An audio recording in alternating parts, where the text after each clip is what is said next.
tonight's theme, tests. Tonight's guest, Crash Test Manny. Hours of trivial entertainment. It's the Quizcast Show, live. Hello and welcome everybody to the Quizcast Show. Here, live from the headquarters of the Waterford entertainment industry here in the Glen. And it's a pleasure to be with you all again. I hope you're all seeing me and hearing me. I have a brand new microphone to accentuate my dulcet tones. I'm even wearing headphones because that's what podcasters seem to do. But it's wonderful. Not that I'm a podcaster, I am a quizmaster. And I'm here with you once again after 11 long months of not being with you. On the Quizcast. I've been with you in other ways, hopefully. So I hope you can all hear me. I don't know what's happening, but that's great. It's great. No, I'm joking. This is a test episode, ladies and gentlemen. In case you aren't aware of the Quizcast, in old times during pandemic and during the early days of the lockdown, the first year actually, I would hosted an interactive Quizcast. Sorry, in case you don't know who I am, my name is Stephen Stubbs. That's the wrong one. Sorry, I am Stephen Stubbs, but that's the wrong. I'm Stephen. That's the wrong one. Okay, never mind. I am Stephen Stubbs. So, I hope everyone is watching now. There's 8 people watching, but it usually takes a while for people to. Why is Declan Kelly, one of our regulars from old times, has joined us? If you're new to the show, you don't be intimidated by the fact that some of our viewers would have been with us for many, many years. In fact, but Declan Kelly is one of the veterans of the Quizcast, and it's an absolute pleasure and a sincere sensation for him to be here listening to me. Nikki Davis has joined us. Hello, Nikki Davis. Always a pleasure. Another veteran of the Quizcast. So, whilst people gather, it is a stormy night, so the internet is probably buffering a little bit here and there, but it's probably a bit of light jazz. Now, we're testing a lot of technology tonight. It's an honor for you guys to be watching this comeback show, shall we say, a soft reboot, as they say in the Marvel universe, of the Quizcast franchise. Because if you're watching for the first time, the Quizcast is basically a quiz.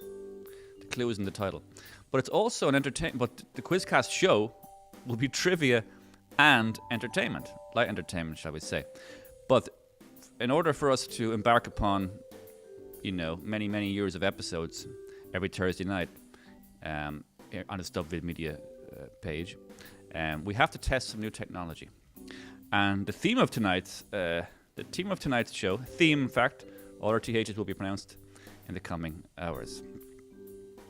Now, let me just put on the comments. Hopefully it works. Facebook comments should be the one. Now, what we're doing tonight, ladies and gentlemen, is we are simulcasting. This is the first time ever in the history of the Quizcast, in its 2 years of history, that we're simultaneously casting it on Facebook and on the StubVid Media YouTube channel. So, if you aren't already on the StubVid, if you aren't a subscriber of the StubVid Media YouTube channel, first of all, why not? Second of all, that's okay, because you can now subscribe. So, welcome Jawad Bayani. Great for you to be watching the show. I think you're a newcomer to the Quizcast. That's fine. We're all welcome here tonight as Storm Eunice descends upon us. Hannah Carberry, Quiztina Aguilera. Indeed. Good to be back, says John the Bromhead. Thank you very much for joining us, John, on a stormy Thursday night. I can almost. Okay. So what we're going to do is we're just going to talk amongst ourselves for a while whilst we're testing some new technology. As I said, we've got a brand new set, ladies and gentlemen, a brand new set, an actual. Look at this. Isn't this absolutely extraordinary? Look at this. I hope you like my new curtains. We have teal and we have ochre. Teal, ochre, and a beautiful cityscape behind me here. As you say, a beautiful cityscape, which is actually Waterford at night. That's an actual live feed of the Waterford City at night, with a beautiful crescent moon there. And we also have this is a new feature on the Quizcast, ladies and gentlemen, because if you've been watching the show for the last 2 years, you might have noticed that usually I'm alone. I'm usually alone in a living room or even a bedroom sometimes. You know, the show has moved around a little bit as the world has moved on. You know, you have to kind of So that's Rachel Bromhead, the gardener, has asked a very pertinent question. A very observant question, because she noticed the big red couch to my right, stage right. Indeed, so if you are, sorry, you're correct, Rachel. The couch is not just there for show. This is why it's called the Quizcast Show, rather than just the Quizcast, because now we're going to venture into a whole new world of entertainment, where I interview guests. But at the same time, we do not lose the integrity of the quiz. So we are satisfying our trivia needs, and we're also satisfying our entertainment needs, our edutainment, in fact, education and entertainment joined together. We're going to have some amazing guests on the show over the next 58 weeks or less, and season 1. And I really am delighted and, in fact, excited to get that going. But this first episode, though, because we're testing new technology and anything could go wrong at any moment, and there's a bingo underneath my studio, and sometimes the internet a lot of people can be TikToking there during the bingo, and it can kind of affect my feed. So this is very much a test. In fact, the title of tonight's quiz is Tests, which you might have seen in the opening credits. By the way, did anyone see my opening credits, which took me lots of days to create in my animation program? If anyone saw the opening animation to the show, then I'd like you to say yes, and it was lovely. If you thought it was lovely. If you don't think it was lovely, then stay silent. Nikki Davis, my sister, isn't going to be here. Oh, Nikki Davis' sister is not going to be here. So obviously there's a lot of regulars. That's Hazel Lake, I believe. So we're just gonna using headphones nowadays. In the modern video casting world, we use headphones. So as I said, this is very much a technical test, but it is still a quiz. Don't get me wrong. We're still going to quiz, and we're going to be entertained. As I said, the goal of the show in the coming weeks is to have guests on the show. Sometimes, in fact, I will ask them to bring their own trivia with them. So they'll bring their own trivia. There'll be a guest's trivia round. Okay. Now, because it's a test show, our first guest is he's just over there. He's just over there. He's just having a few refreshments before the show begins. So what we're doing is we're going to have a guest on the show, but he's a test guest, in fact, and wonderful.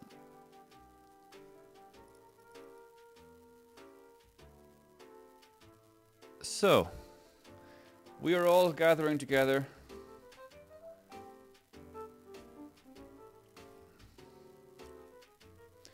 Oh, this is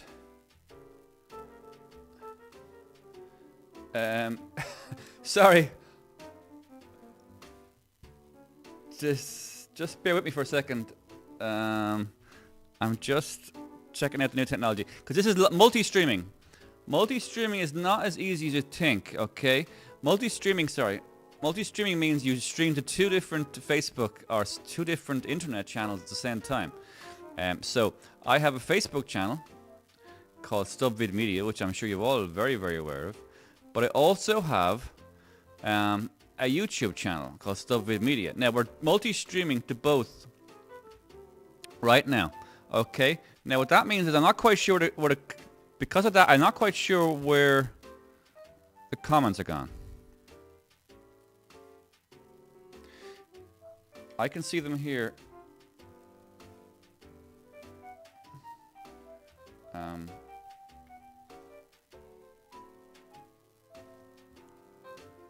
Whoa, there's loads of people talking here. Sorry, I didn't see it. What does that mean?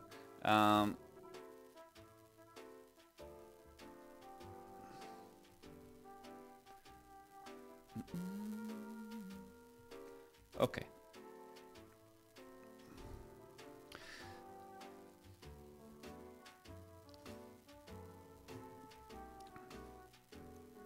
Now, as I said, this is the first time in many, many months that I've done the Quizcast, so we have to kind of bear with me as I just check out some of the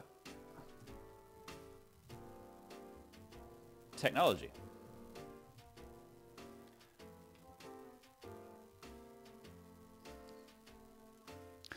Okay, so what's in the red cup? Okay.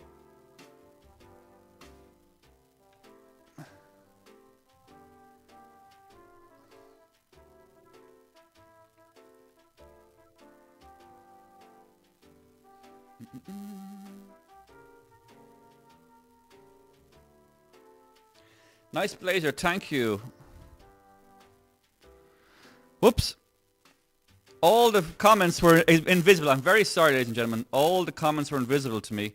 While we're testing new technology, ladies and gentlemen, and I want you to bear with me at all times because this is really groundbreaking stuff we're doing here.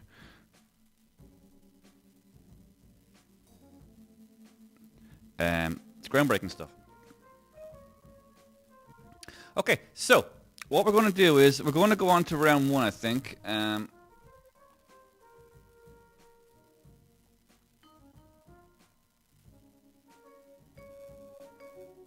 How's my microphone sounding? This is a brand new microphone all the way from Germany. It's called Shure. The Shure microphone.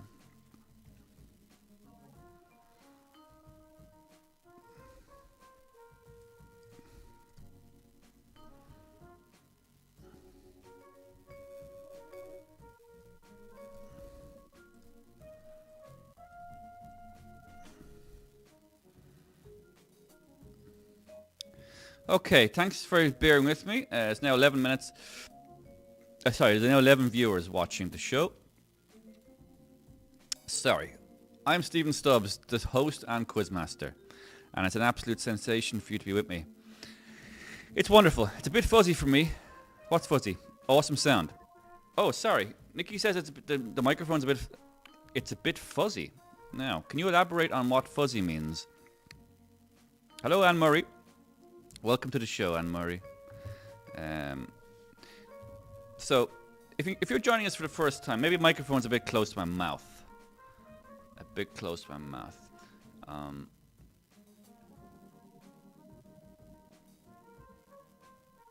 Great sound, says Anita O'Keefe. And Anita knows her sound. She is sound as a bell. Welcome, Rebecca Cappuccini, to the show.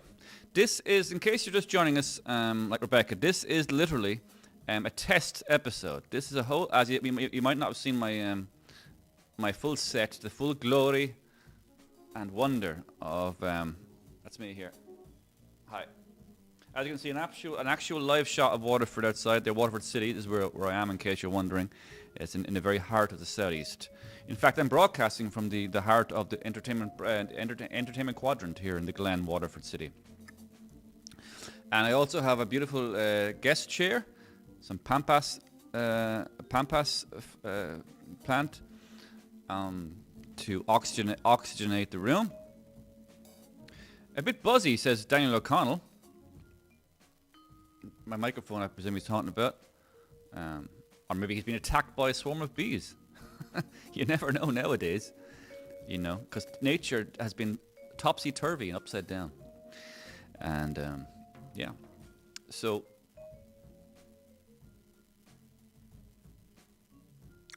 So keep on commenting. I can see your comments. I can see your comments. Oh, wait, you can hear a little fuzz every now and again.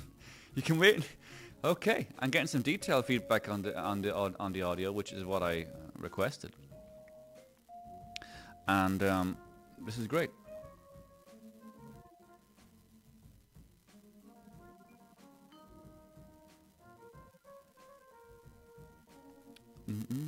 Okay, it's like the Graham Norton chair, but bigger and better. Thank you. That's what Arch Stanton says. Bit buzzy, says Rebecca Cappuccini. She knows no microphones. Is there a bear trapped in her? Is there a bear trapped in there? There's no bear, but you can bear with me. Yes, ladies and gentlemen. Now, we don't want to be, ladies and gentlemen, in case there's new people watching tonight, we don't want to be exclusive. We don't want this to be too much of an in-joke, because this is a brand new show called the Quizcast Show. You might have noticed that. Okay, so we have to explain to people who are joining us what this show is all about. It's trivia. Okay, it's 5 rounds of trivia, as far as I know. Yeah, there's 5 rounds of trivia. But there's also the added aspect of entertainment and guests. Now, because this is a test broadcast, and let there be no bones about that. I won't have any bones about that. Our guest will also be a test subject.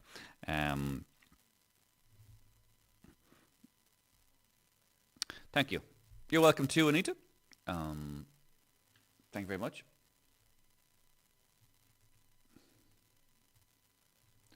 I'm seeing all the comments from Facebook. I'm seeing them from... No comments from YouTube yet. Now, this is essential. Please, I would like you all to subscribe to StubVid Media on the YouTube channel.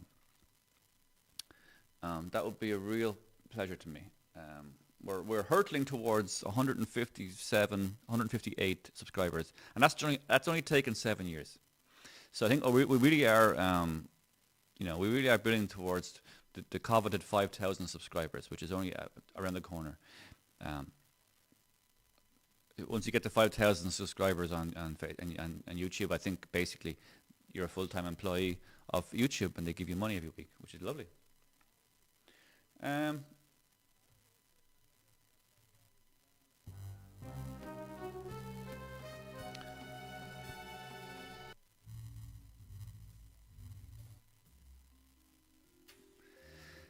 Okay.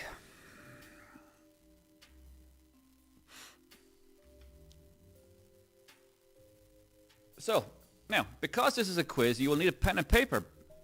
And you will need to be very attentive to my questions. You know, it's not that difficult, really. Rebecca loves the chair. Oh, the big red chair. Sorry, yes, indeed. This is a vintage armchair from about 1972, and it is a beautiful chair. It's made from velvet, red velvet, and corduroy, red velvet and corduroy. And those little dimples you see there are buttons, which are made from turtle shell, which I think is really great.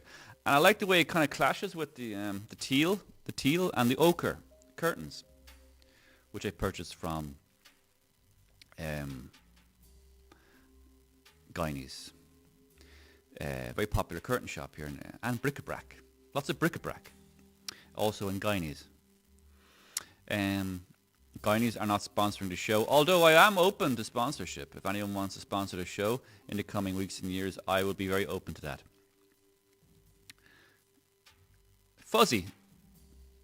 Fuzzy's not good. I think fuzzy could be something to do with the jazz music.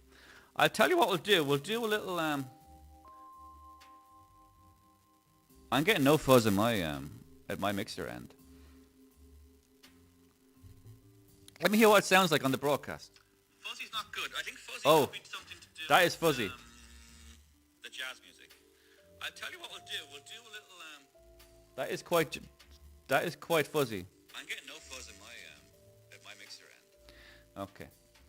Let me just Let me hear what it sounds like on the broadcast. Fuzzy's not good. I think fuzzy could be something to do. Okay.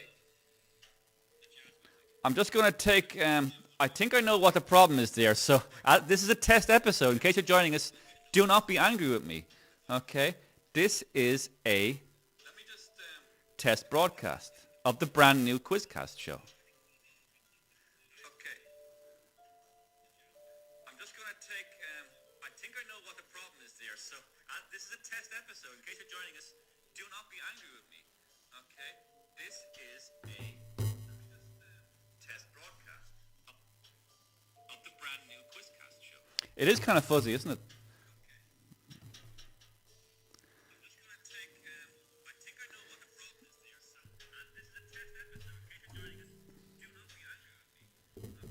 Hello, everybody. Hello, Alan Jordan. One of the veterans of the Quizcast from pandemic times. Long time ago. It is kind of fuzzy, isn't it? Wild Rover. Hello, Wild Rover. Don't watch on both Facebook and YouTube. It's like bad stereo. Oh, but we have a YouTube watcher. This is great. It's our first ever YouTube watcher. It's Wild Rover. Now, because we're broadcasting on both YouTube and Facebook, I've just realized I can't put your comments on screen, but I can see them all.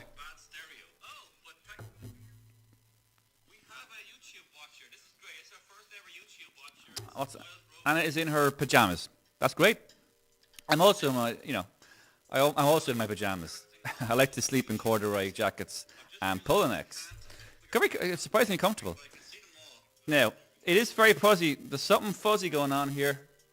This didn't happen in previous tests.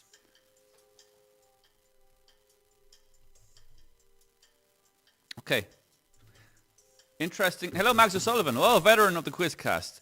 It's a pleasure for you to be here watching the show again. I am Stephen Stubbs, the host and Quizmaster. Archer's hearing things twice. Greetings. My YouTube on the TV, but I'm commenting on my phone. Okay. Max is watching on YouTube. Thank you. Okay, so...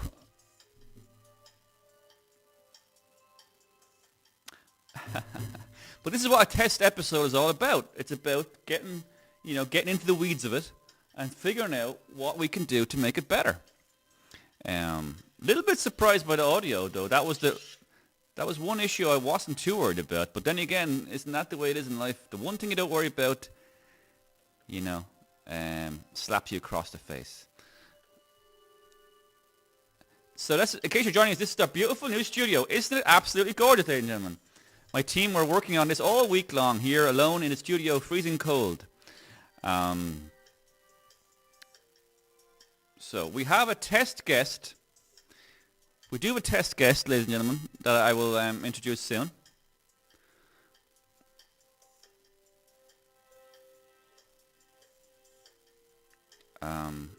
Yeah. Just look upon my studio for a little bit.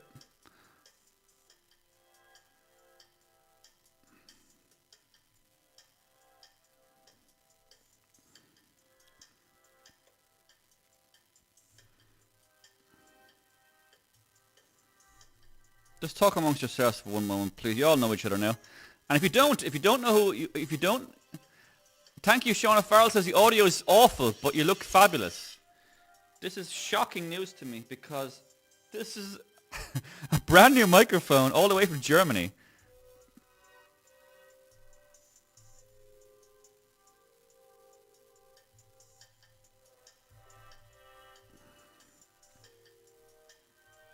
Okay, this goes against...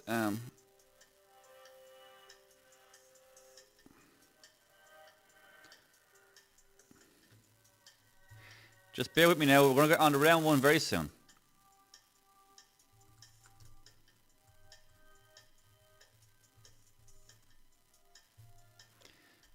Do not be put off by this slightly unusual start to the show. The fuzz is getting fuzzier. God damn it, Evan O'Neill has joined us. I don't mean God damn it, Evan O'Neill has joined. I mean God damn it, the fuzz is getting... I don't say God damn it because Evan O'Neill has joined us. It's because the fuzz is getting worse. So there's something... Let me see what's going on here. Okay.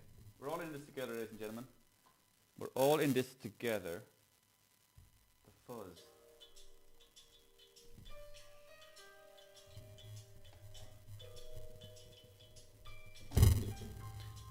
Now,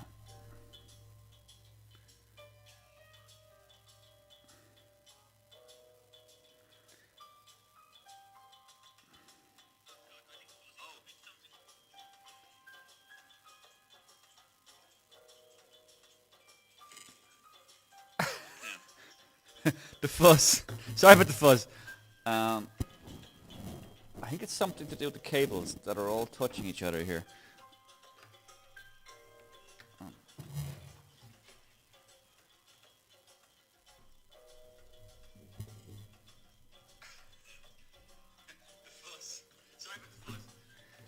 People are leaving the show now. I wrote a poem about the test guest. The comments. Did you like it? Hannah Carberry says she wrote a poem about the test guest. In the test guest. This is a poem from Hannah Carberry, who just wrote this in the comment thread. She said, "Test guest. He's the best. Cheating on the Quizcast is something he detests." That is true. You knew the guest. You know the guest so well. And you use the miracle of poetry to articulate that, and I applaud that. Poems are always welcome. Hello, Shauna Farrell. No, you didn't miss anything yet. You missed. You knew the guest. You know the guest so well, and you use the miracle of poetry to articulate. Let me just plug something in now again, as we say here in the tech department.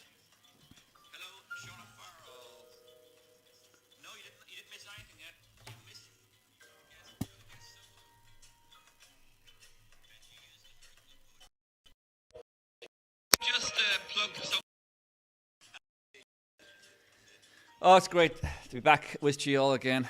I've worked so hard on getting this show back on the road after a turbulent 18 months in my life and yours. But it seems no matter how hard I try and prepare this show, it always seems to go wrong. But bad audio cannot be tolerated.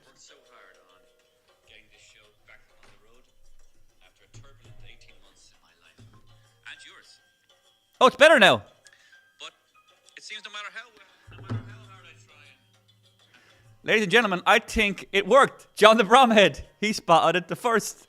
No, Nicky Davis spotted it as well. Thank you very much. I literally plugged it in and out again. Huh?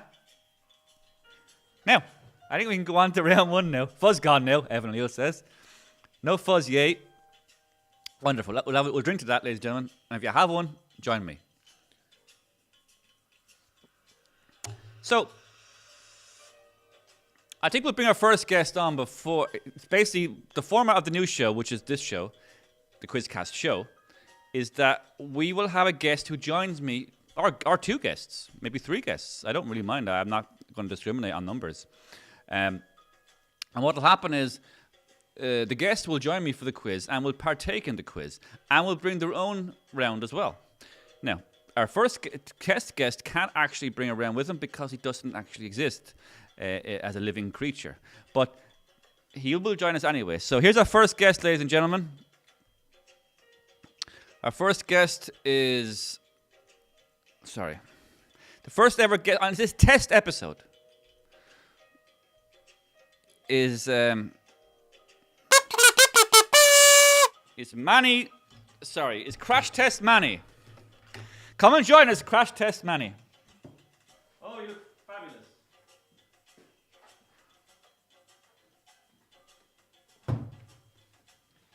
You look wonderful. Nice to meet you. I'll just touch your nipples. Okay. So here's our first guest. Absolutely fantastic. Crash Test Manny. Nicky Davis is in work, she can't drink. I'm in work too. Okay, the bear. Sorry, hello. So there's our first guest, ladies and gentlemen, Crash Test Manny. Isn't he absolutely wonderful? In case you don't know Crash Test Manny, he is he's a disembodied torso mannequin. I presume originally he was a full-bodied.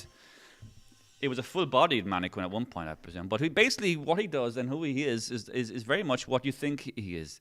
He's basically a mannequin, and it's great to have him with us. You know, we'll zoom in a little bit in him. So he's really he's happy to be here. Okay. And what would happen then on a real show is that I would then talk with the guest about their life, and so I'll talk a little bit with the guest. I'd say stuff like, hello, Crash Test Manny. What's it like being a disembodied mannequin, a legless mannequin, in fact? And then they'd answer, and then I'd say, well, you here to plug anything? And if they might be, I don't know. He might say something like, yes, I am planning. My next gig is I'll be in the window of shows down on the quay, Waterford City, and I'll be modelling some new jumpers and some T-shirts for the spring range, because spring is just around the corner. Oh, thank you. That's really interesting. So look out for Manny in the show's window. So it'll be like that, basically. Okay. And so I think what we'll do is we'll go on to round one, because I know you're all enjoying the show. Is this not a real show? It is a real show. Sorry, Aoife Babushka has joined us. Hello, Aoife Babushka. Joe McCarthy. Once there was a mannequin who got into an accident and couldn't come to school. I think Joanne is writing a poem.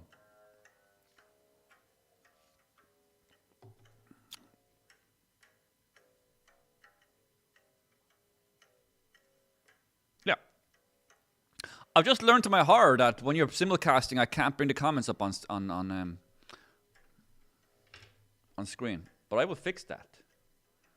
I'll figure that out somehow. But I can write in the comment thread. I'm going to say thanks for watching. Great to be back. And you guys should be able to see that. Great to be back. In the comment thread. Now, I need to go back on some comments here.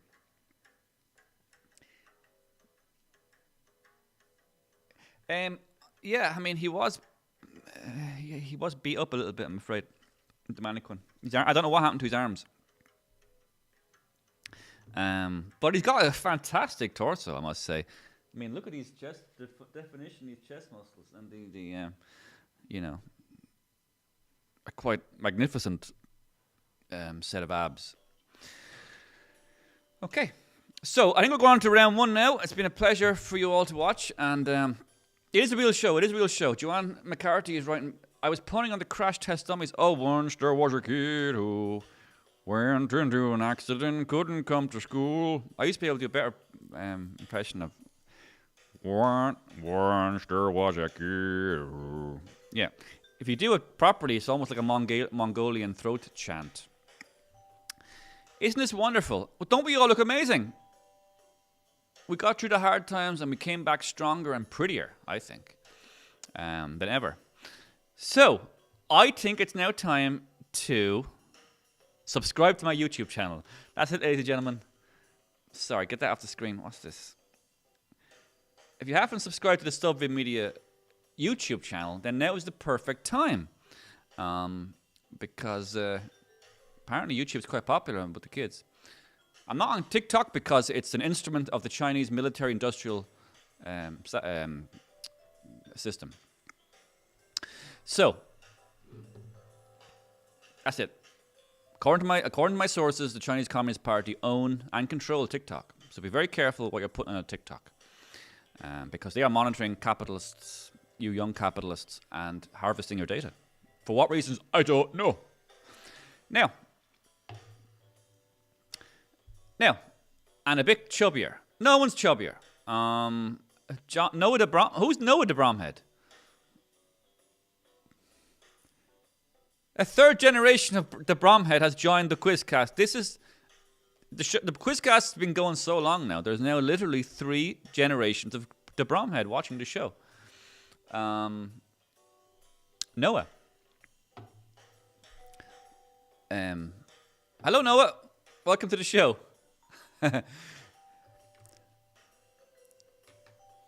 I think when this show was first broadcast, Noah wasn't able to speak or dress himself. He was a newborn child. So hasn't he grown up very fast? He's already old enough to make witty remarks in the comment thread, which is quite extraordinary. Now, I think it's time for round one. I think we've reached a sufficient quota, and the audio has been fixed. Isn't my microphone absolutely magnificent? All the way from Germany. They make the best mics. They really do. What's that, Manny? Yeah, quite like a German mic. Do you like that, Manny? I quite like a nice big German mic. The dulcet tones. They make the Sennheiser, Shure, Auf Wiedersehen mics. Yeah, you gotta work on your repartee a little bit, Manny. That was pretty miserable. That's why it'd be a lot better to have a real human being on the show, because their comebacks are much better than that plastic nonsense. Okay. Hannah Carberry says, imagine if Noah's first words were tight ship. That's an in-joke for the Quizcast people. This is the Quizcast show. It's a whole different show, ladies and gentlemen. You know. Stop saying my name. They think I'm asleep. Uh-oh. I think I just got Noah grounded for life. But sorry about that, Noah. But it's fine. We're all in this together. So I think we'll go on to round one. Round one, as you all know by now, ladies and gentlemen, if you don't know, I will now tell you. Round one is always general knowledge. But the theme of tonight's Quizcast is tests. Because it's a test. So what I've cleverly done is I've integrated the theme of the test. I've integrated tests into the theme of the show, which is tests. But it's also it's round one. It's general knowledge test. So it's a test of your general knowledge. Okay, so here we go. Now, the way the show works is I will ask questions, and if you answer correctly, your name will be on the prize wheel. Okay, what does a prize wheel look like? I will show you. If you don't know what a prize wheel is, I will show you what a prize wheel is.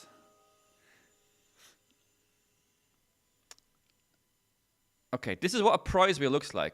Okay, isn't it magnificent? Isn't it so colored?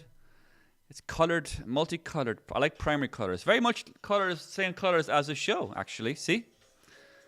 Reds and blues and teal and ochre. So at the moment, there's just gibberish names in there. There's a actually Hannah's there, but that's not the right Hannah. That's a different Hannah. There's Gabriel, Fatima.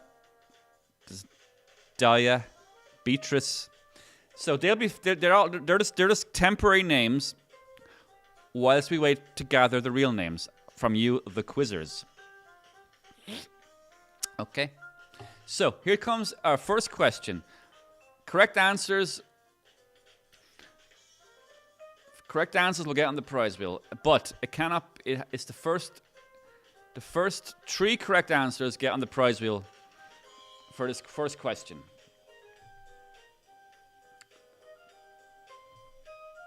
Okay. Let me just put my earphones back in. I meant to be wearing these because hello, 1 2. 1 2. Oh, actually, I don't need it because yeah, never mind. Okay, question 1. In which part of your body? Question 1. In which part of your body would you find the cruciate ligament? Here we go.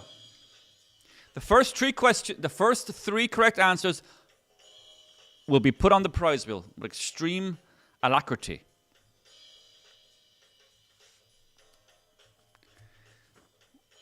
Where in the body is the cruciate ligament located?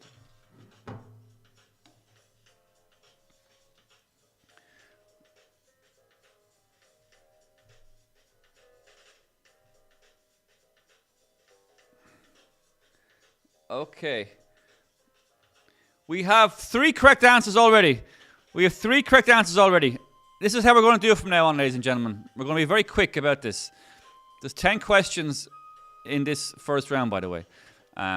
Okay, stop. Okay, we have 3 correct answers. And those people are Evan O'Neill. Sorry, Evan O'Neill was the first.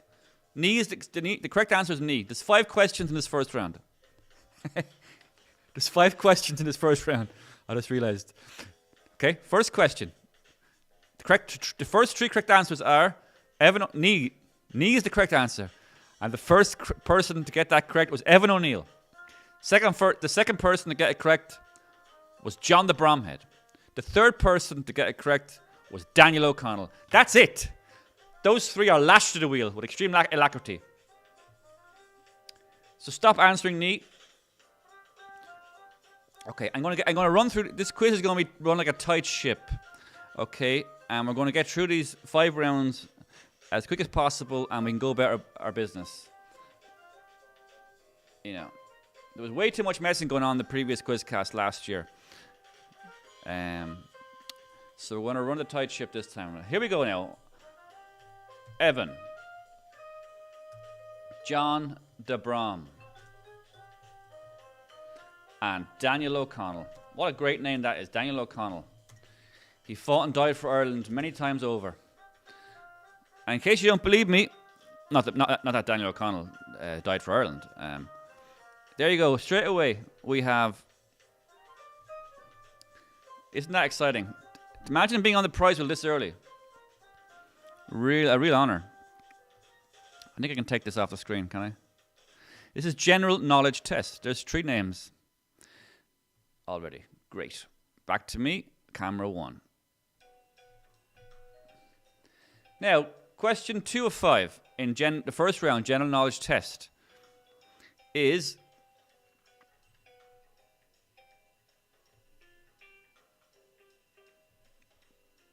what is the name of the main antagonist in the Shakespeare play Othello? I will now wait for the correct answers to come in. So, who is the main antagonist? Who is the main antagonist in the Shakespeare play Othello? I'll be expecting some very quick answers now from the literary types here amongst us. We already have 2 correct answers. If you can see in the comment thread, you can see the comment thread as well, like, you know.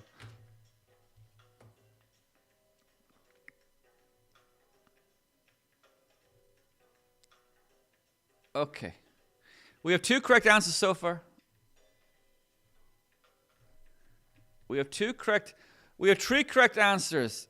Now, if you're already on the sorry, this is question 2 of 5. Sorry, Evan. Evan,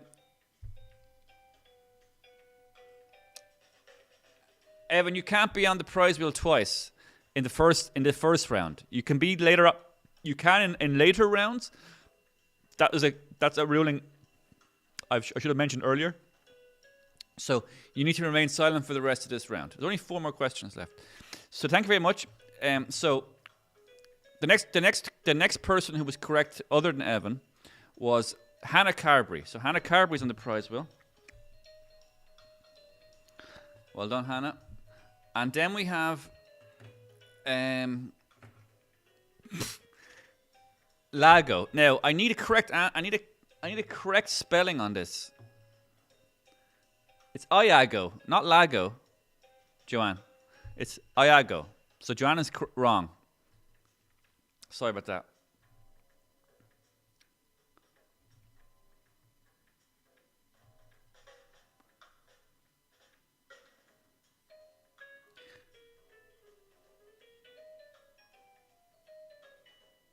Yeah.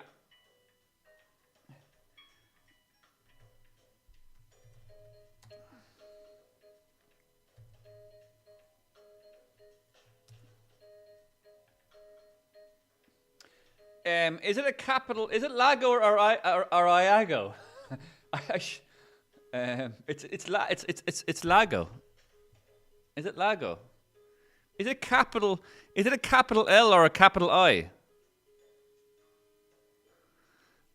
Is it a capital L or a capital I? It's been so long since I studied Othello. I never studied Othello, actually. We studied Romeo and Juliet and Macbeth.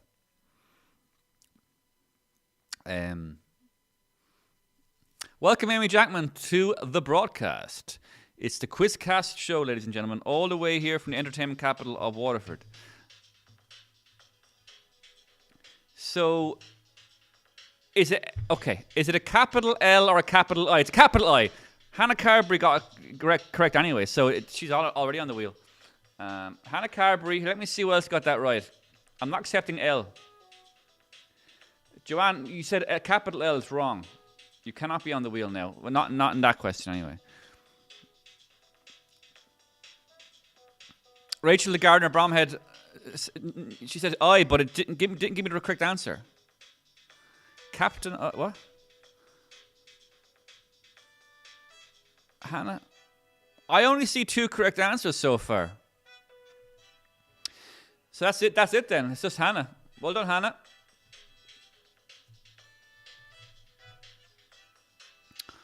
Well done, Hannah. Great work. Hannah's on the prize wheel. Question 3. I'm sorry, we moved on now. We've moved on. Question 3. We're running a tight ship now. No more messing.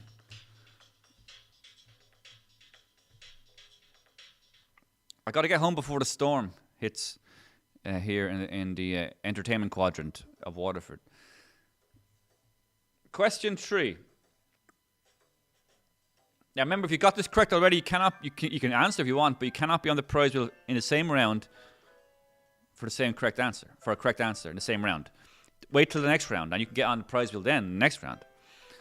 Question 3. What element is denoted by the chemical symbol Sn in the periodic table? And whilst you're answering that question, I will reach down for my carafe. All my guests on the show from now on will be offered a carafe of beer. In case you can't see it there. A lovely carafe of beer.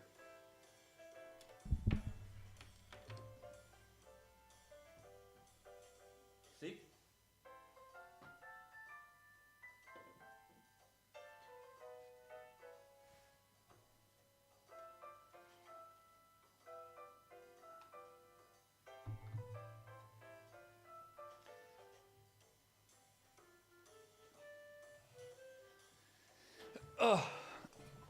So,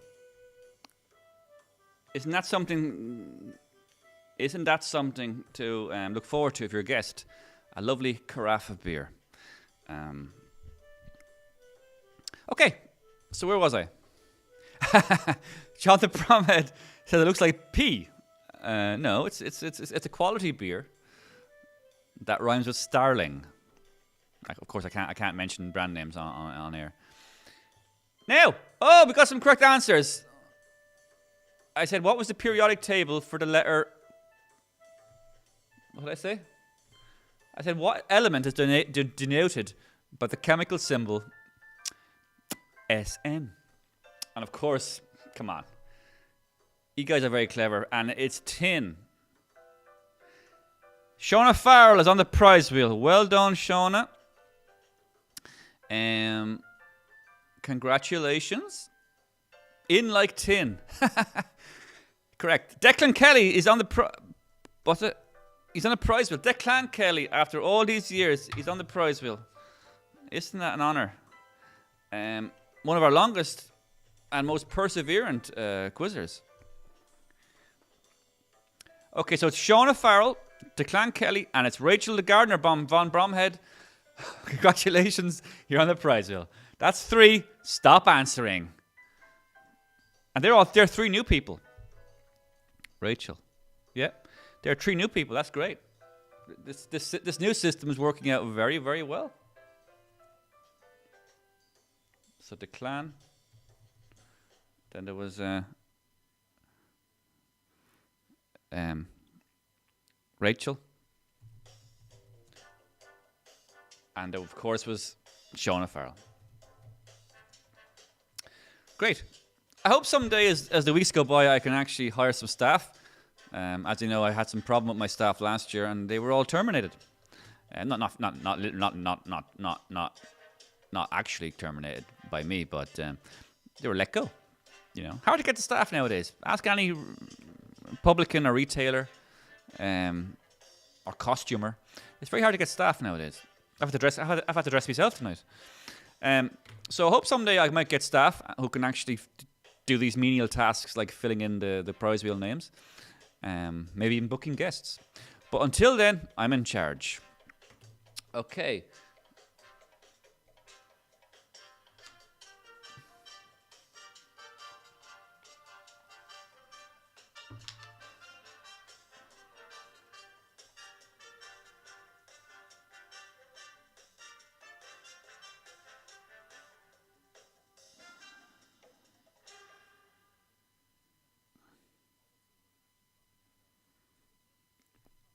Great. Manny is really enjoying the show there. Now, question 3. I mean question 4. Question 4 is the penultimate question in round 1. We're going to really rip through this show tonight. No more messing around. Life is too short. Question 4. What is the name of the 1976 film about the Watergate scandal starring Robert De Niro and Dustin Hoffman? Remember, the first 3 questions correct by people who have not already answered correct questions in this round. I hope you're understanding me.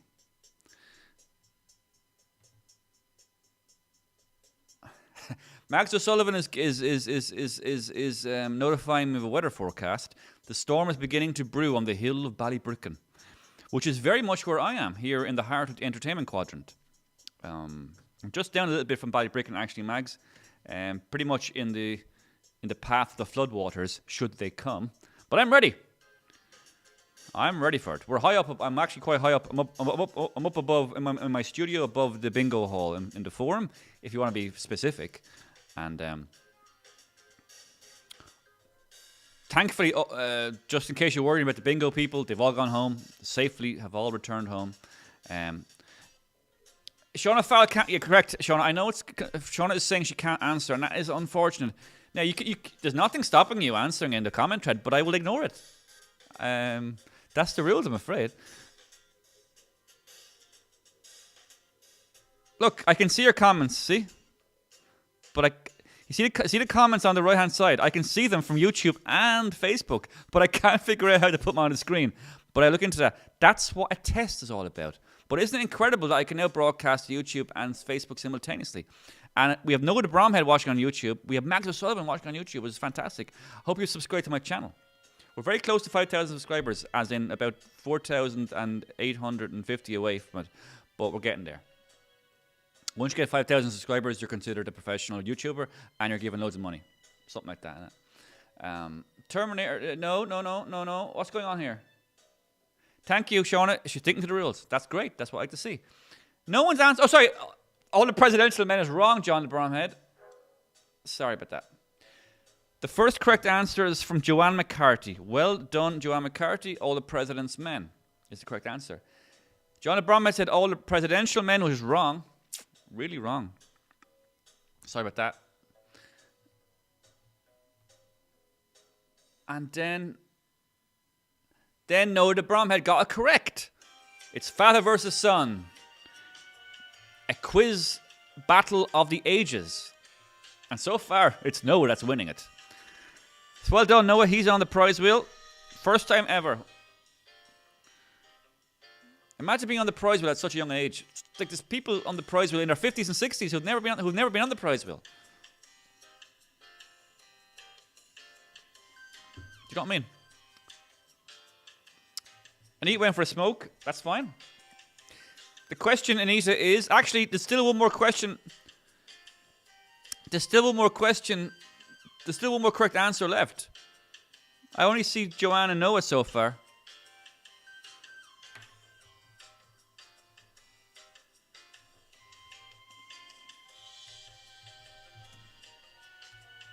Noah the Brom. That's it. All father, son, and father, son, and mother are on the Quizcast. And there's plenty more de Bromheads out there, so who knows?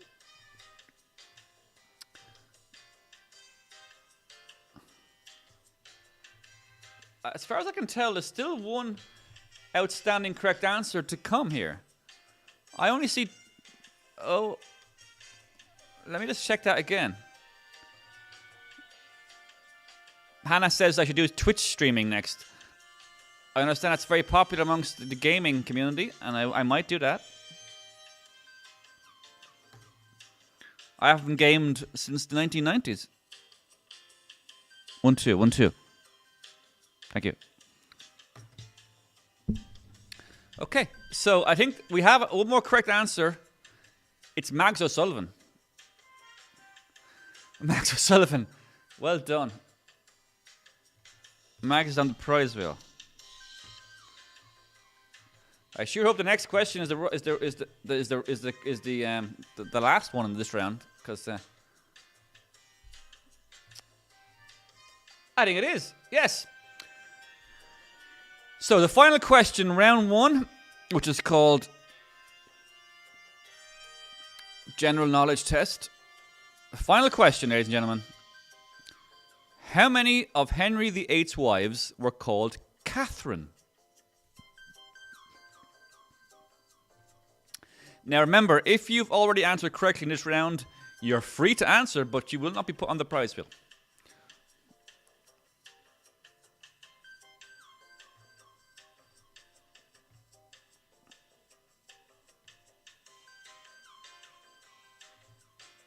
Remember now, I need the first three. Oh, Amy Jackman is in there straight away. Very good. 3. Amy Jackman's on the prize wheel. Shauna Farrell, you're already on a prize wheel. Sorry. Mumu, I have no idea who Mumu is. Mumu's on the prize wheel, ladies and gentlemen. Everyone say hello to Mumu. A new viewer. A brand new viewer of the Quizcast show is Mumu. Welcome, Mumu. Everyone give Mumu a big love heart if they can. I love new viewers. It means the show is growing. Even though it's been 11 months since the last broadcast, which goes against everything they say about podcasting and video casting, that you should keep on doing it. I like to leave 11 months in between episodes. But Mumu is there. Well done, Mumu. Ancients of Mumu. Very good song by the KLF many years ago. One of my favorite songs of all time, back in the golden 1990s, it was called. Mumu. Hannah, you're already on the wheel, but thanks for trying. Is it? Oh, shit. It's not Mumu. I'm really... Amy Jackman. I'm sorry. Mumu is wrong. Mumu is wrong. But thanks for trying, Mumu. Next time. Amy Jackman is correct. Sorry, I shouldn't say that, really. But,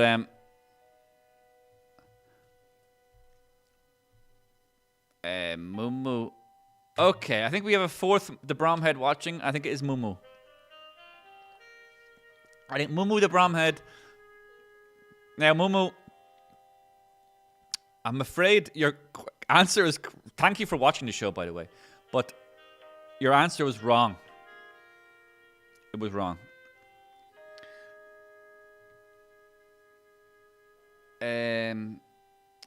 Yeah. So far... Oh, I think David Colopy was the third person to get it right. So Amy Jackman was the first person to get it right. The answer is 3. He had 3 wives called Catherine. Very popular name in Elizabethan times. Actually, no. It wasn't Elizabethan times because his daughter was Elizabeth. So it would have been Henry times. Tudor times. So Amy Jackman is first. Well done, Amy Jackman. Then there was... The next correct answer I see here on my system is David Colopy. And the third and final correct answer in this final question of the round 1 general knowledge test is, drumroll please. I think I can do a drumroll. I've got all these new audio gadgets. Let's see. No, I can do this. Yeah, whatever that was. The answer is... I'm not allowed. Sorry, Molly is Mumu. I still don't see a third correct answer, ladies and gentlemen.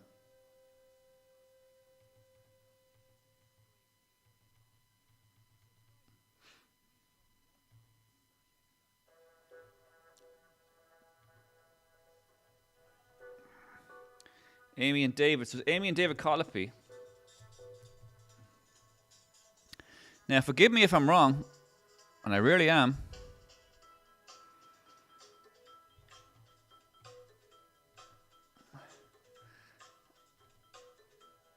Harry O'Neill! Harry O'Neill has come out of nowhere like a comet from the depths of the galaxy. Well, you picked a great time to enter the show, enter the Quizcast, Harry, because 3 is the correct answer. So Harry is our third correct answer, and he is lashed to the wheel with great enthusiasm. This wheel is already growing exponentially. Exponentially. And I'll talk about the prize a little bit later on. It'll be a great surprise for you all, I'm sure.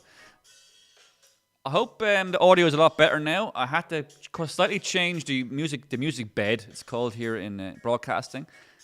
I think it's just about hearable, but it was kind of affecting things.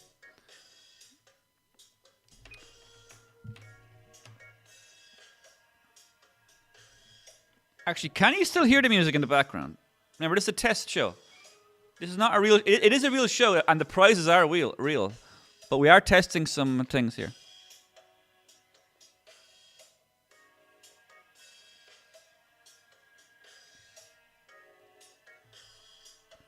Now, I'm just going to do one more little thing here, ladies and gentlemen.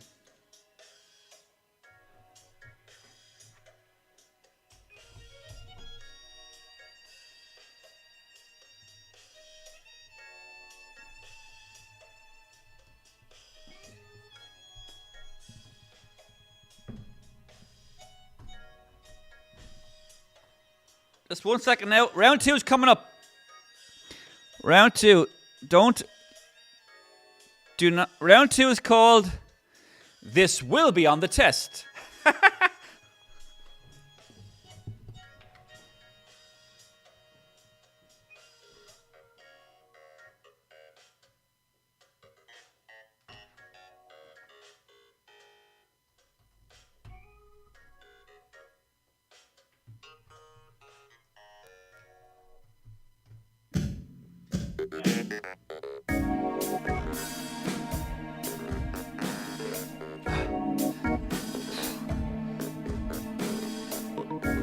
Sorry.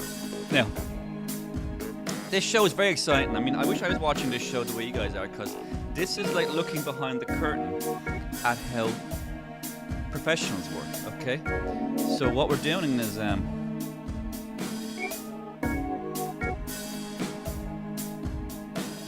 getting to 1 2 1 2. I think I can put some echo in my voice, because we're going to have some singers in here someday, hopefully. And I've managed. So, does my voice now have some echo? Music class sounds great. Oh, okay. What did I hear the music? Okay, maybe I didn't need to do that then.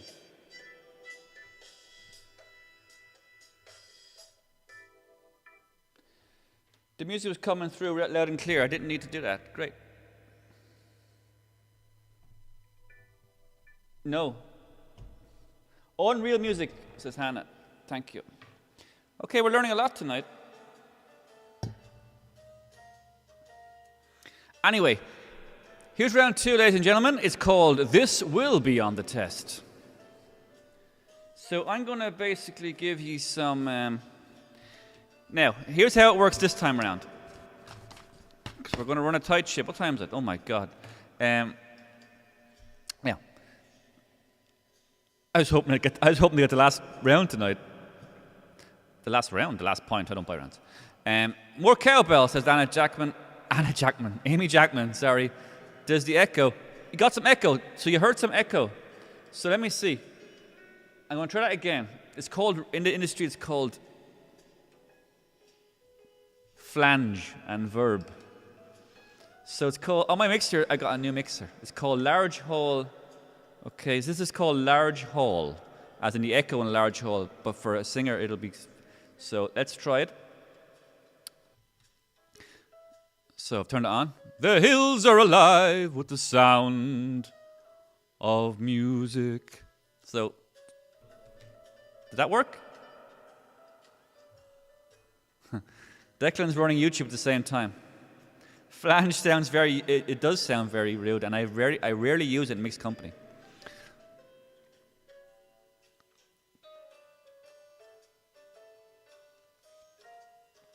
Thank you. Okay. Hopefully it's so. We now established that the echo, we've now established that my mixer does work, but not necessarily as I thought it was. But it's large hole. That's called. It's called a large hole setting, which I think really helps a singer. And there might be some singing later on. Who knows? So we will now go on to round 2. It's called "This Will Be on the Test." Now here we go with this one. What is this one about? This is very, very interesting. So I'm going to basically I'm going to virtually create a classroom environment for us all, ladies and gentlemen. I'll do that right now. I'm going to create a classroom environment for us all to be in fact. And here's the way it's going to work. First thing you need in a classroom is... Am I still echoing? Oh, sorry, shit. Excuse me. Okay, sorry. I turn off the echo. It's a test show, ladies and gentlemen. It's a test show. Okay. And you can't get the staff. If I could get the staff, ask any publican, ask any retailer, ask any call center manager. They can't get the staff nowadays. You know? So I got to do everything until I can find my staff who will, acquiesce to my demands.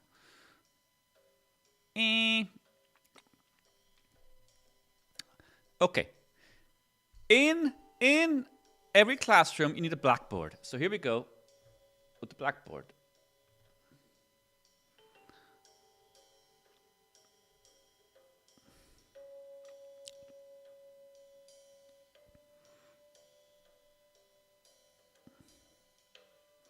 Thanks for all sticking with me, ladies and gentlemen. I genuinely am very grateful for you to for you to all to be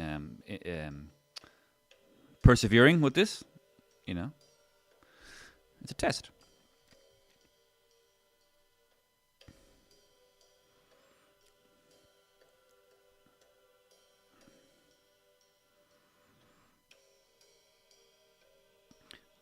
Okay.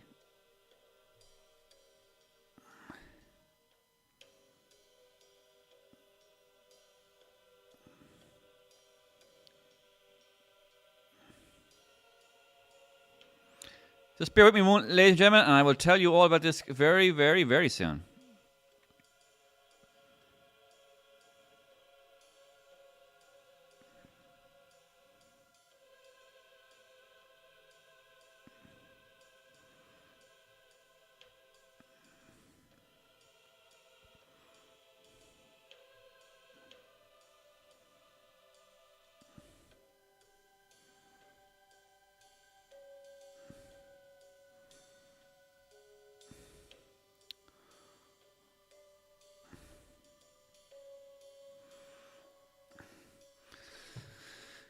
Okay.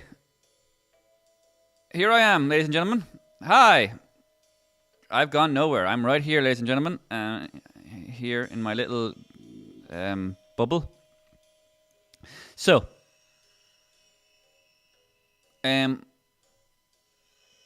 Ooh, this is going to be tricky. So, I'll have to switch between screens here to get the correct answer. So, the first correct answer will get on the prize wheel. These are tricky questions now. This is for the big boys and the big girls. No more messing around, okay? So, this round is called, This Will Be on the Test, okay? So let's imagine that we're all in school together, and I'm your science teacher, or in fact, your maths teacher, or in fact, your geometry teacher. What are these? Algebra, even, in fact. No, it's equations. We're doing equations, okay? So we're doing equations, And I will write the equations on the blackboard, and you have to tell me what the equation equates to. Okay? So, the first one's very easy. Just to get you all started, the first one's very easy. Now, remember, this is a brand new round, so if you got answers correct in the previous round, never mind. You can be correct in this round too. It's a brand new round. Okay, so here we go. We're back to square one again. Everyone can win. So I'll take my piece of chalk from there. Here's the first equation. What is the meaning of this equation? For God's sake, that's not chalk. Brushes. Yeah, I've been through this. Here's the first equation, ladies and gentlemen.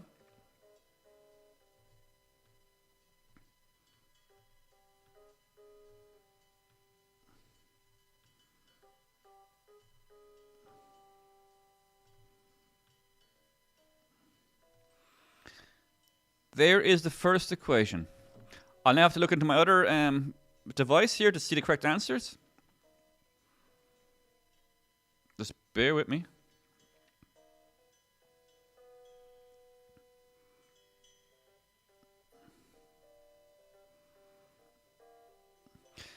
Okay, no, Hannah. So, the question, what I'm asking is, what is the equation? No, I know it's E equals mc squared because I wrote that on the blackboard. I'm asking you, what does the equation mean?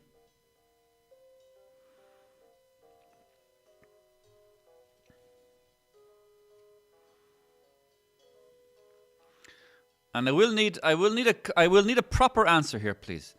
And I don't mind if you copy and paste. Actually, I do mind if you copy and paste, but who am I to know? And remember, you can't use Google. You only use Bing. Yeah.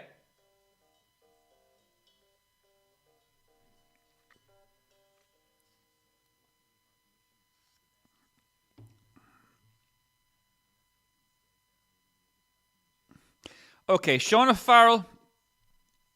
Energy equals mass times the speed of light squared, says Shauna Farrell.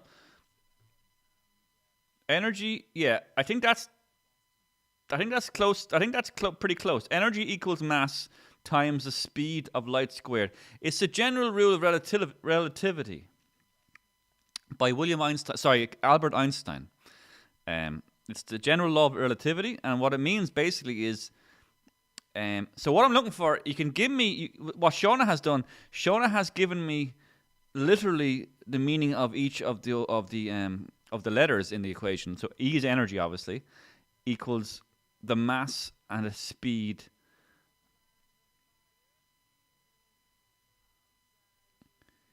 Yeah, energy equals mass times the speed of light squared. It's the general law of relativity. Yeah, that's literally. No, Shauna's correct. She's correct. That's what it means. Now, I would also have accepted the theory of relativity, because a lot of people just say, "Oh, it's the theory of relativity, equal mc squared." I would have accepted that too, but Shauna specifically told me, it specifically gave us the correct abbreviation of what it is. So Shauna Farrell is the correct answer. Sorry, Shauna Farrell is not the correct answer for E equals mc squared. E equals mc squared does not mean Shauna Farrell. Okay, it's just that she has got it correct first. It's literally what it is. She's correct. So, congratulations to Shauna Farrell. She's done the prize wheel. And we'll just queue up. We'll queue up the next.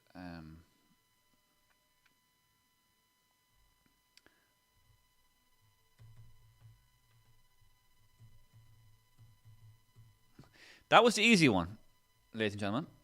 That was the easy one.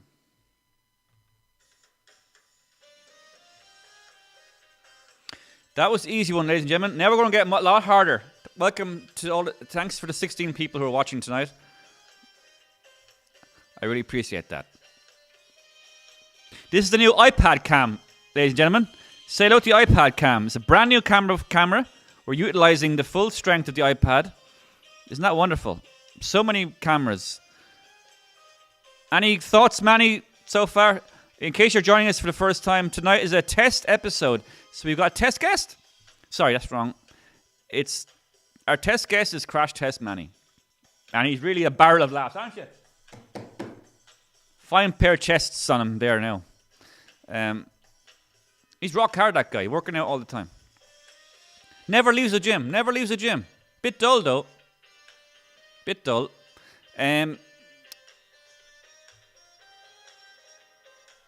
No. Nothing to apologise for, Shauna. You're on the prize wheel now. Without a shiver of a doubt. What a wonderful prize wheel this is. Look at it gathering its strength and its names.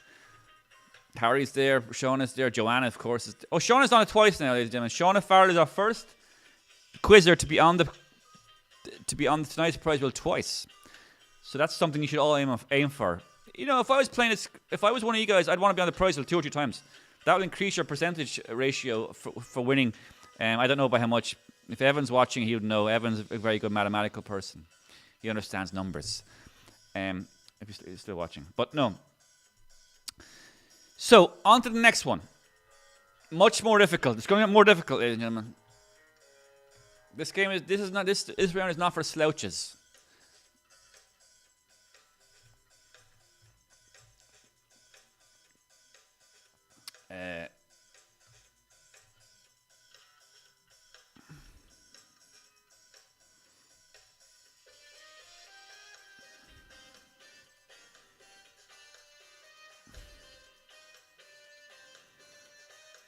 Question 2.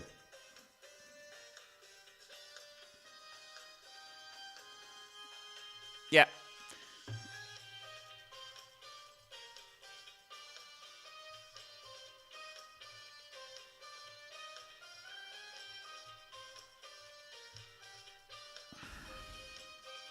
One correct answer per person per round.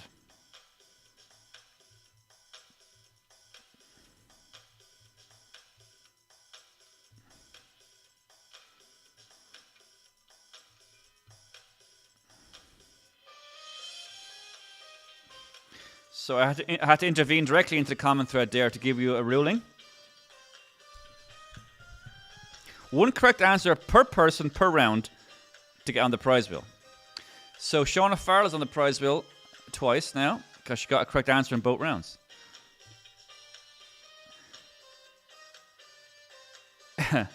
Yeah. Manny is looking quite well. You're correct, Amy. You can keep on commenting. So here we go. What am I doing? Where is my?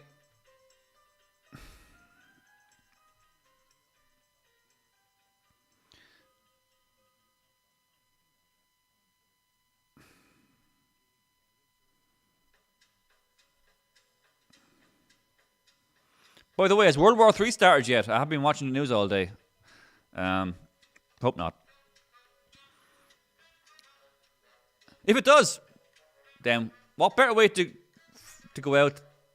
What better way for the world to end than all of us together playing a quiz for a €25 allgifts.ie voucher. That's it, ladies and gentlemen. Yeah, I know you're all waiting to know what the prize was, and I've told you. It's a €25 allgifts.ie voucher, which you can use anywhere in the world, especially if you're in Ireland. Isn't that wonderful?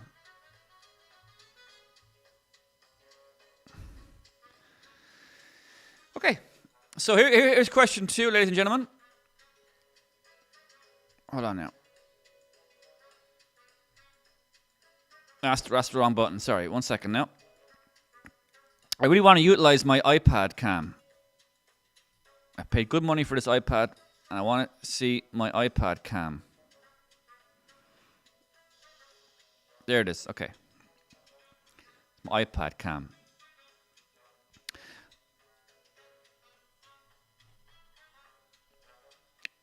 Okay. Microphone is quite prominent in my face there. Quite intimidating to have something that big so close to my face. Now, ladies and gentlemen, here we go. This is question 2. Here we go. This round ain't for slouches. This will separate the flowers from the weeds. Question 2.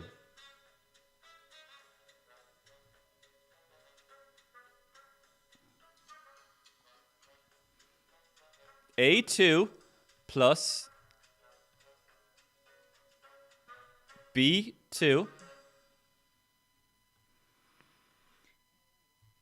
A2 plus B2 equals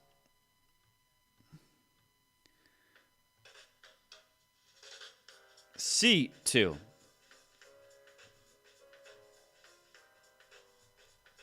So boys and girls, children of the class, what is the name of this equation?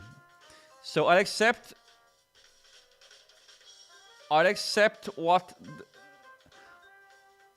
I'd rather you just tell me what the name of this equation is, rather than spelling out what each individual letter means, and because it's just gibberish. So,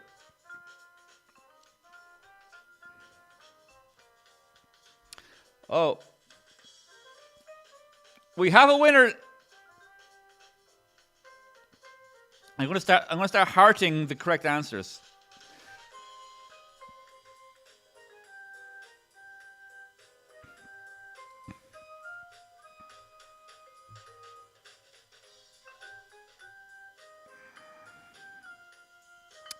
I never thought of this before. I'm actually I'm going to reply to the correct answer in the comment thread. Lots of correct answers. We have correct answers from Daniel O'Connell. The spelling is horrendous on the answer, by the way, from a lot of people. It's Pythagoras' theorem. But there seems to be a different spelling of Pythagoras for each correct answer.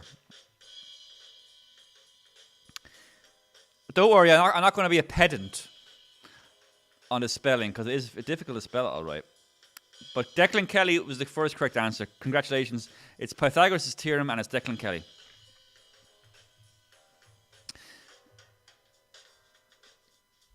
So he's on the prize wheel for the second time, I think, tonight. And now we're on to question 3.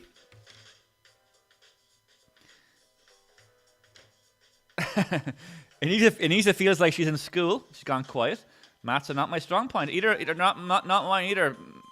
I spent 6 years of secondary school not saying a single word in maths class. I got a D3 and passed though, which I think is quite phenomenal, really. Welcome HK Stewart to the Quizcast. You haven't missed much, Hayley. You haven't missed much at all, apart from a few technical problems. But tonight is a quiz. What is tonight? Tonight is a test broadcast. Although it's still a quiz, and the prizes are real, and the entertainment is real. And in case you don't know, our special guest tonight is Crash Test Manny. He's a test guest. He's not a real guest, Hayley, but we love him. We still love him, and we still respect him. Doesn't say much though. So, question 3.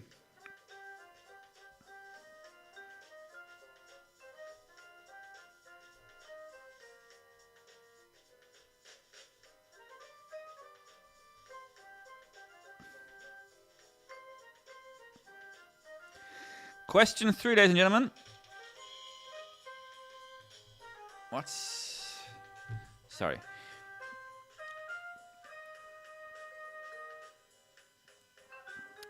So question 3 in this round, which is called It Will Be on the Test. This was going to take me a while. F.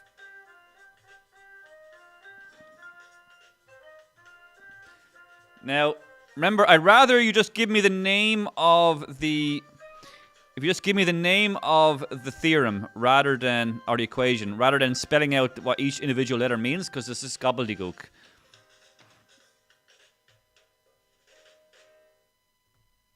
F equals G.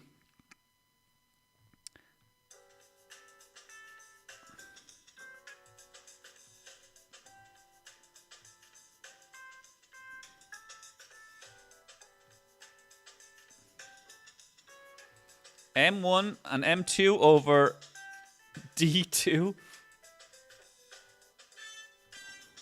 over D2.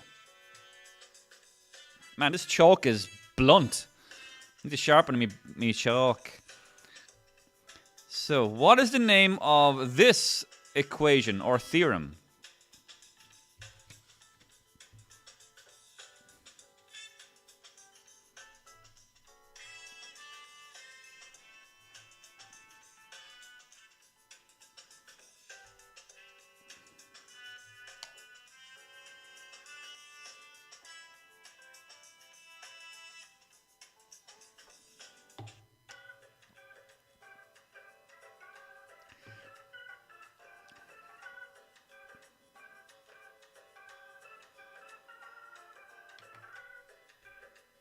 About apples is wrong answer, John O'Keefe. Sorry about that.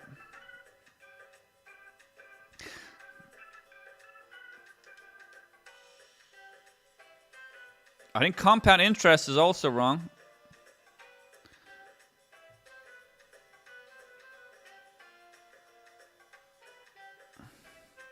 Hannah's getting flashbacks to honours maths. That's your first mistake, Hannah. Never, ever do honours maths. Number one rule of school, never do honours maths. Just say pass. I dropped down to pass on my leaving cert day, and it was the best decision I ever made. And look where I am now. You know.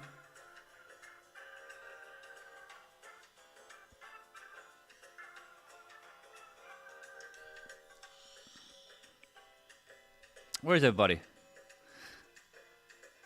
Did anyone get it right yet? Hold on. Let me just check if anyone got that right yet.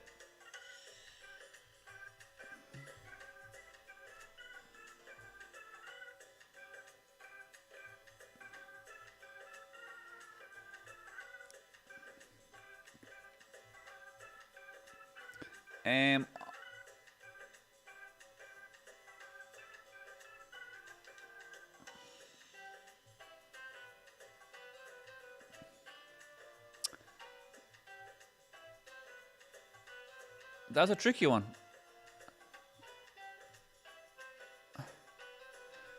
Okay, hold on. Someone did get it right. I will tell you who got it right.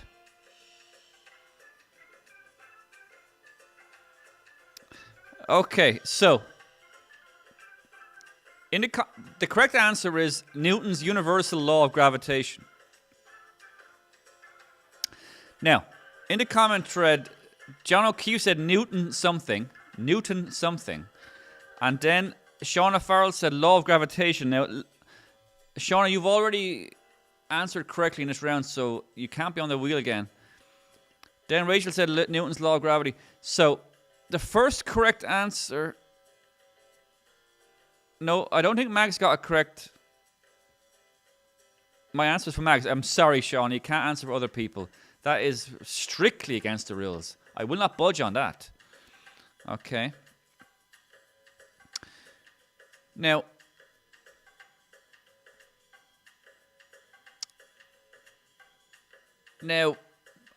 I'm afraid, having consulted with my answer team,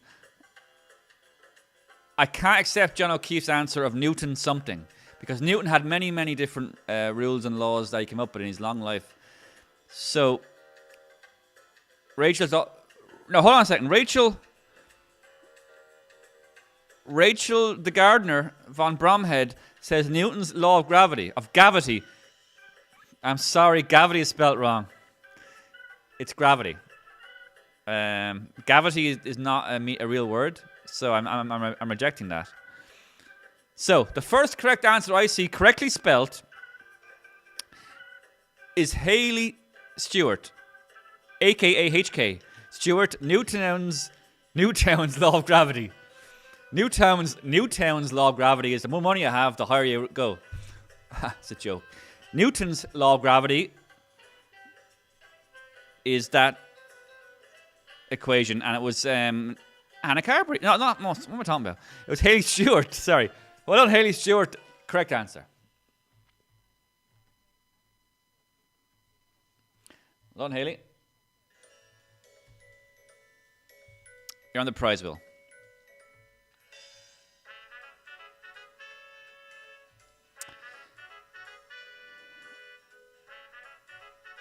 And I bet you wish this round was over. Well, not yet. Just bear with me for 1 second. I have to just plug in my one of my external devices before it shuts down and the entire show collapses into nothingness. So just bear with me for 1 second, please.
Thank you. Yeah, I know, Manny. I was just thinking the same thing, actually.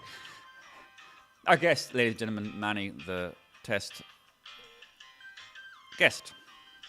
Now, aren't we all having a wonderful time, ladies and gentlemen?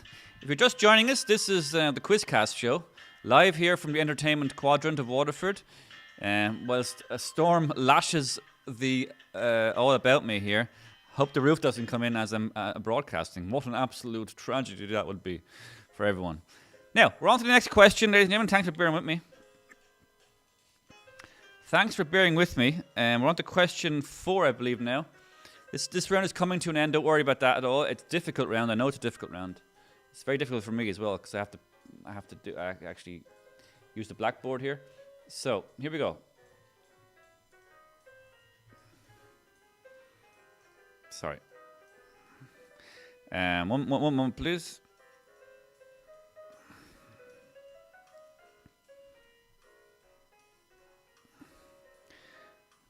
Let's talk amongst yourselves there. This round is coming to an end. Here I am. Hi. How you doing? So, I think we'll end this round after this question because honestly, this is actually starting to feel like school, and that's no fun at all for me anyway. Okay, here we go. This is the last question in this round. So you still have a chance to get on the prize wheel. If you're just joining us, if you get this correct, you go on the prize wheel. The prize wheel will be spun at the end of the show, and you can win a €25 allgifts.ie voucher. A prize everyone really wants this time of the year, or any time of the year. Newton's law of depravity was wrong, Hannah. Sorry, I'm just catching up on the comments now. The Facebook, why does Facebook keep changing its comment thread? The comments are starting to disappear all the time. How do I stop that happening? How do I stop the comments disappearing on my phone? That really annoys me. Mark Zuckerberg, why are you doing? Why do you keep changing things? We don't want to be in the metaverse, okay? No interest in the metaverse. We want to be on the Quizcast. So quit playing games with our hearts, as NSYNC once said, or Backstreet Boys, whatever. Okay, here we go. This is the last equation in this round.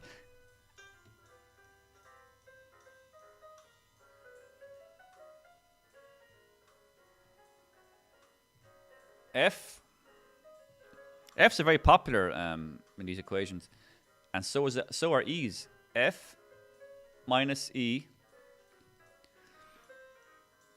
plus V plus V equals 2.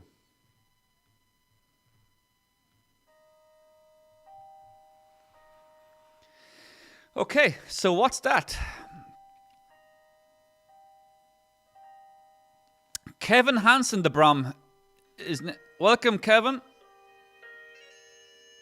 We now have at least 5 the Broms. We have at least 5 the Brom heads watching, I think. Maybe 6.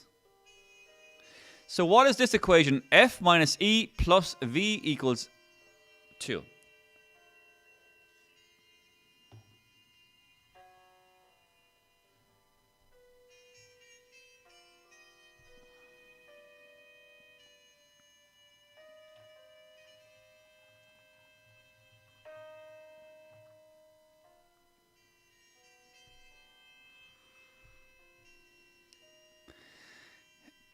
F minus E plus V equals 2.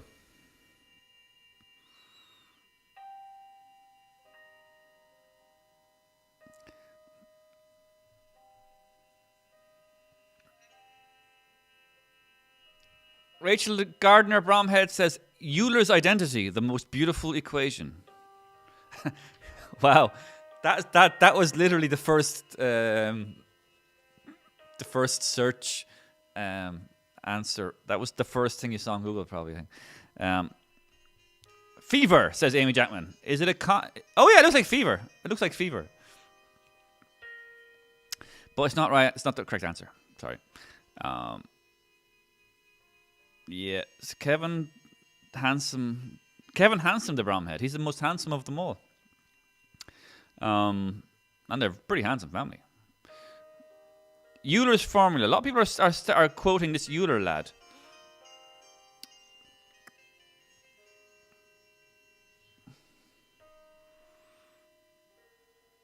So let me just check if that's correct.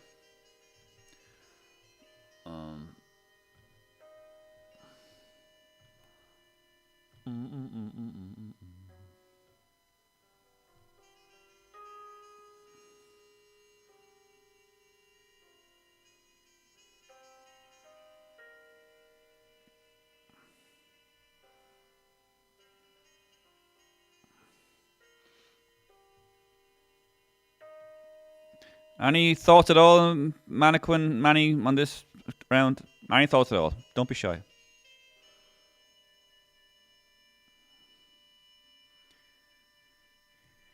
Now, I still haven't seen a correct answer. Sorry. Back to me. I still haven't seen a correct answer. Now, it is Euler. Euler is the person who wrote the equation. He's looking a bit shook.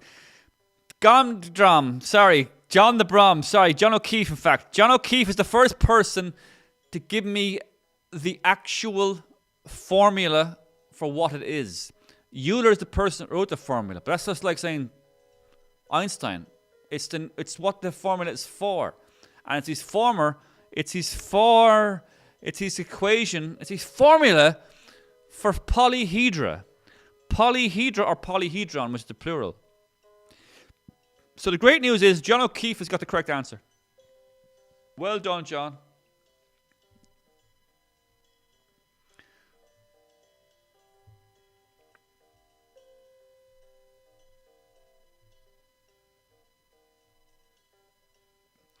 Good man, John. John is on the prize wheel now.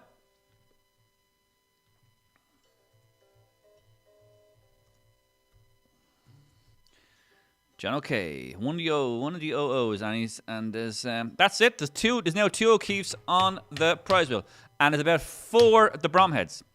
So if any of if you want to get in contact with your family and get them into the Quizcast, and maybe you guys can have more than more than 5. If 5 is I think 4. No, I think 4. There's 4 the Bromheads on the prize wheel, but maybe there's now 2 O'Keefes. There's 4 the Bromheads. So maybe we can get some Farrells, we can get some Kellys, we can get some Carberries. Okay, ring all your family and friends. I don't care how late it is. Get them involved in the Quizcast, and they can have a chance of winning a €25 allgifts.ie voucher. Or if you're watching outside Ireland, an Amazon voucher. Okay? So, here we go. Will Stewart is watching. Welcome to the broadcast, Will Stewart. Oh, he's one of the Stewarts. The clue is in the name. So, Will, you'll be very happy to know that we've come to the end of round 2. Okay.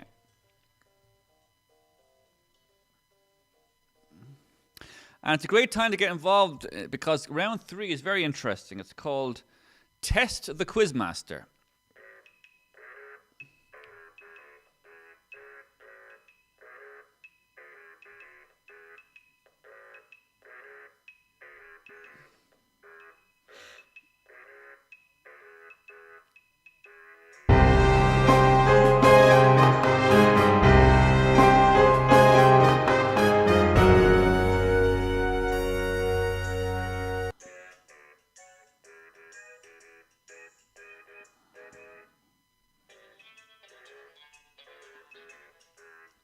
Okay. There's 2 more, Amy, there's 2 more rounds left. Don't worry, wrap this up soon enough.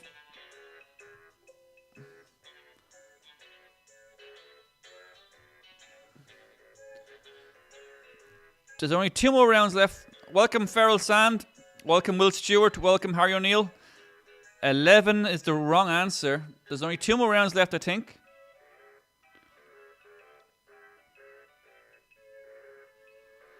But haven't we had wonderful time so far? This is only the test episode, the comeback show. The quiz is now called the Quizcast show because I'm integrating trivia with light entertainment and celebrity interviews. Of course, this is a test subject. It's not a real guest. Hopefully we'll get someone a bit more talkative than him. Although, he's got other attributes that I'm quite fond of. You know. Tight ship has been run. Okay, thank you. Yeah. Shauna is talking about, she rang her mother. Hello to you. And she's asking about the next real life Quizcast. You know what? There could very well be a real life Quizcast in a few weeks' time in a popular pub here in Waterford City. I'm in negotiations on that. A lot more about that later on. But so here we go. This round is called Test the Quizmaster. So this will involve me monitoring the chats. So 5 questions. I will ask you, the audience, to ask me, the Quizmaster, a question. Okay?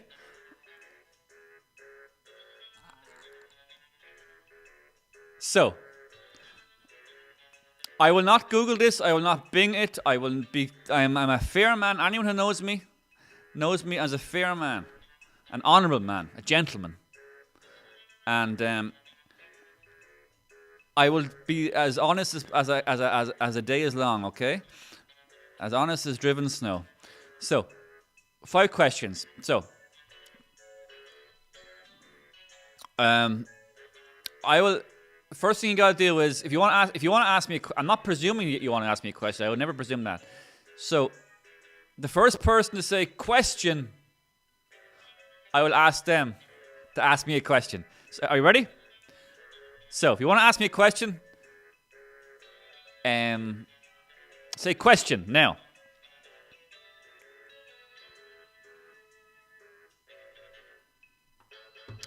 No, that's wrong. So, sorry, the first person to say question will ask me a question. Kevin Handsome de Brom is the first person. Everyone else be quiet. Kevin Handsome de Brom. Kevin Handsome de Brom. Kevin Handsome de Brom. Okay, Kevin Handsome de Brom. This is called Test the Quizmaster, okay? So ask me any general knowledge question. And if I can't get it right in 10 seconds, you're on the prize wheel. Okay? Is that understandable? I sure hope so. I just made it up right off the top of my head. No. Here we go. So, no, sorry, HK, no. Please listen to the rules. Kevin Hansen de Brom gets to ask me a question. So, ask me any general knowledge question within reason, okay? I won't Google it. My hands are, look at my hands are free. I'm not touching any phones. You know, I'm like a magician. Come on, Kevin. Kevin has asked me, here we go. Kevin has asked me, who rode the Grand National winner last year? 10 seconds. 2, 3, 4. I'm not Googling. 5, 6. Look, I cut to a white shot. See? I'm not Googling. 7, 8, 9, 10. The answer is, Kevin, I haven't got a clue. I don't follow horse racing, even for the Grand National. I found it profoundly boring. Sorry. Oh, so you're one of the Bromheads. Don't they own like pretty much all the horses in Ireland, something like that, on a massive stud farm? Sorry. I hope it wasn't a de Bromhead horse who won the Grand National. If so, I apologise. Okay, let's say. Okay, there's loads of correct answers coming in, but he stumped me. He stumped the Quizmaster. He tested the Quizmaster and he succeeded. So he's on the prize wheel. So.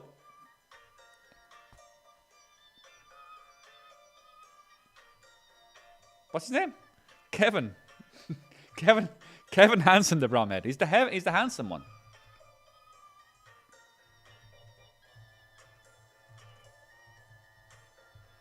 Well done, Kevin. And to prove it there you are, pal. Kevin Hansen, the Brom. Right there, in between Amy and David. In great company.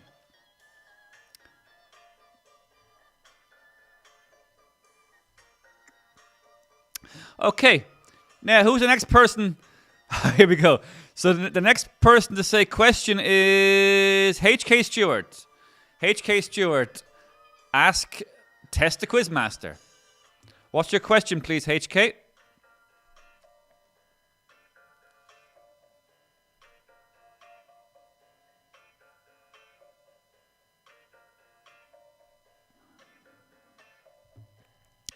HK Stewart is going to ask me a question. I have 10 questions. Sorry, I have 10 seconds to answer. Isn't it exciting?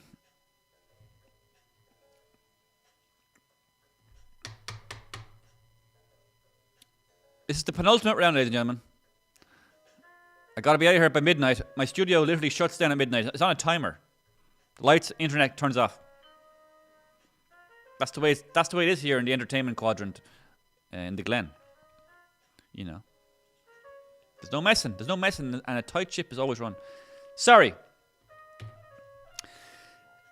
Hayley Stewart asks me, can you name the 32 counties in 32 seconds? Well, I'll try. Waterford, Wexford, Dublin, Dundalk, Down, Meath, Westmeath, Galway, Cork, Leinster, Louth, Leitrim, West,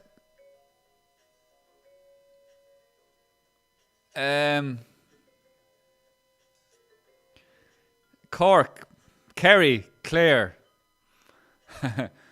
Offaly, Carlow. Is Carlow a county? Yeah. Kilkenny, Mayo. Dundalk isn't a county. Why do I always think...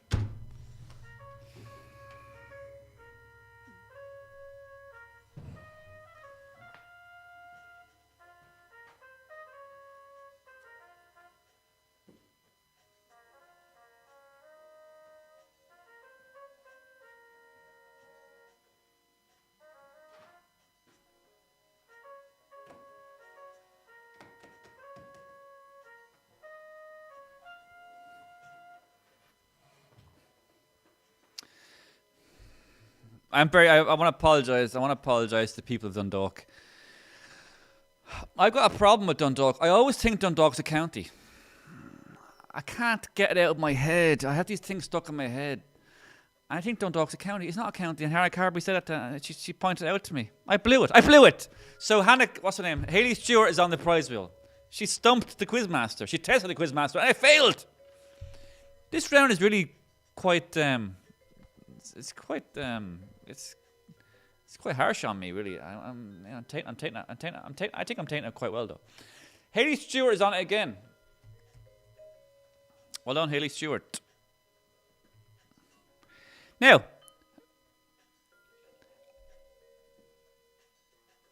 thank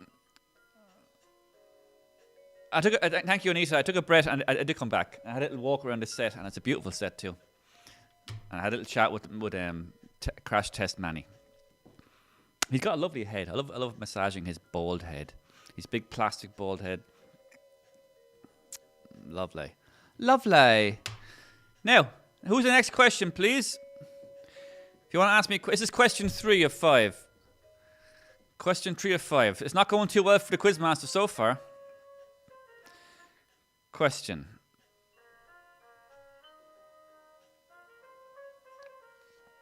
So if you want to ask me a question, type in question.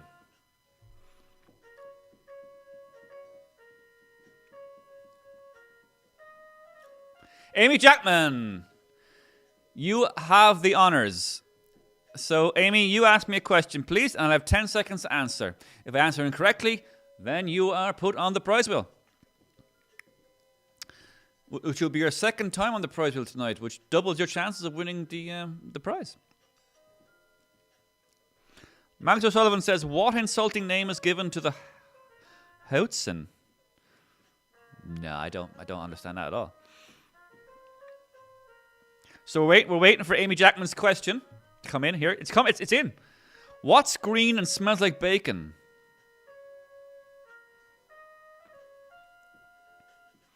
Now, Amy, I don't know if I don't know. Are we allowed jokes as questions?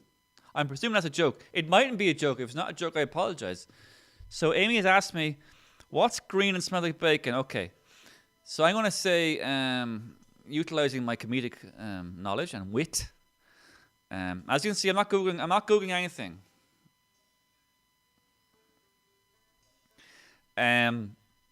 What's green and smells like bacon? Okay.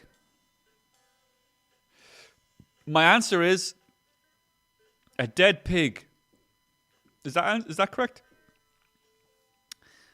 Is dead pig? Put in the comment thread.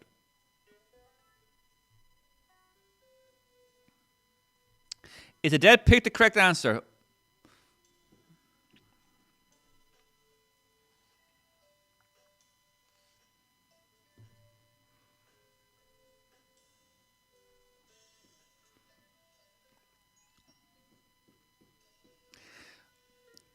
Amy says it's so close. So what is the correct answer, Amy? Please illuminate us. Kermit's fingers. What? Kermit the Frog's fingers? But why his fingers?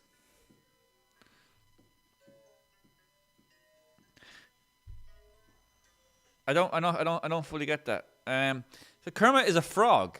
Kermit is not a pig. So why would dead? Oh, cause of Miss Piggy. Manny, it's a sexual reference to Kermit the Frog and Miss Piggy. Are you listening to the fucking show at all, pal?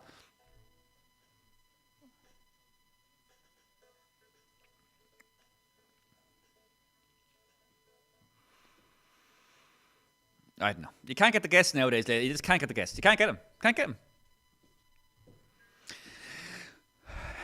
Thank you, Amy. Miss Piggy is the answer, and it makes sense now to me. Thank you very much. So, by the way, everyone, what does everyone think of my stage design? Look at this. See down here. What do people think that is? See these beautiful colored shapes down here? If anyone can guess correctly what my beautiful colored shapes are, I will put you on the prize wheel.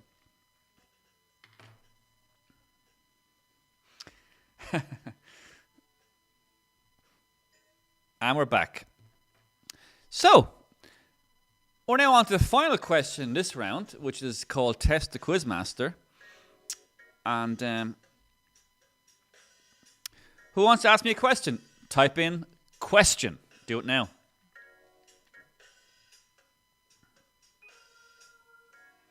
And if you want to follow me on Instagram, please do go to Steve Stubbs, at Steve Stubbsman. I think it's that. Yeah, if you type that in, it'll come up. It might be Steve _ Stubbsman. Steve Stubbsman. And please do subscribe. I want to see more subscriptions now to my YouTube channel. Come on.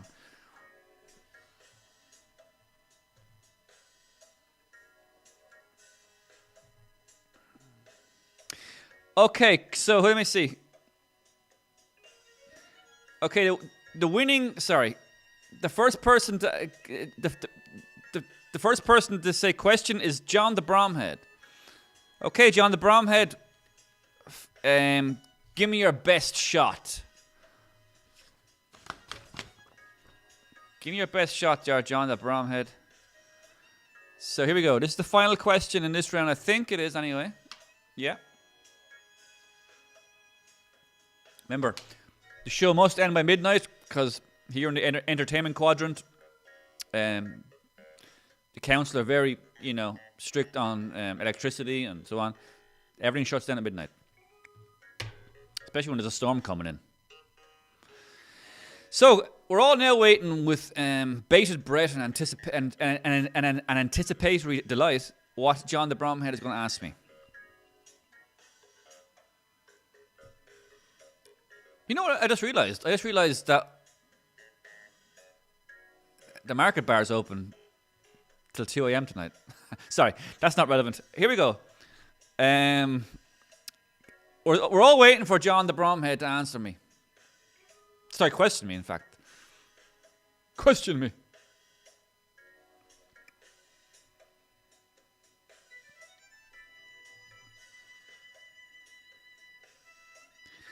So John's question is, what was the name of what was Istanbul called in the 1930s? Well, that's a very strange question, John, because Istanbul was called Constantinople for many, many centuries. And then it became Istanbul. I don't recall it changing its name in the 1930s. That seemed very... I'm a student of history, John, as you know. And... I'm a student of history, and I'm not quite sure why Istanbul would have changed its name in the 30s. I mean, it was a member of the Axis powers in World War One. I mean, it was Istanbul from the 17th or 18th century onwards. Why it would have changed in the 1930s is confusing to me.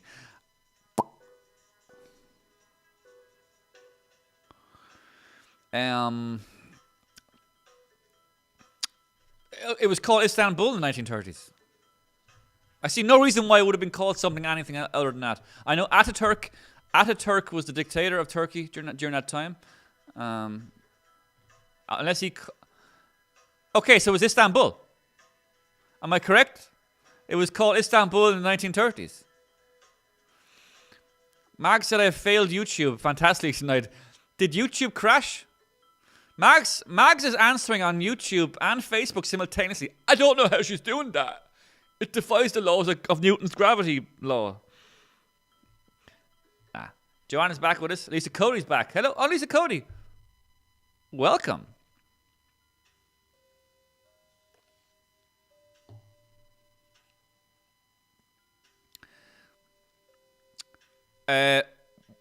John. Sorry, what's the correct answer? Manny, any suggestions? Hey?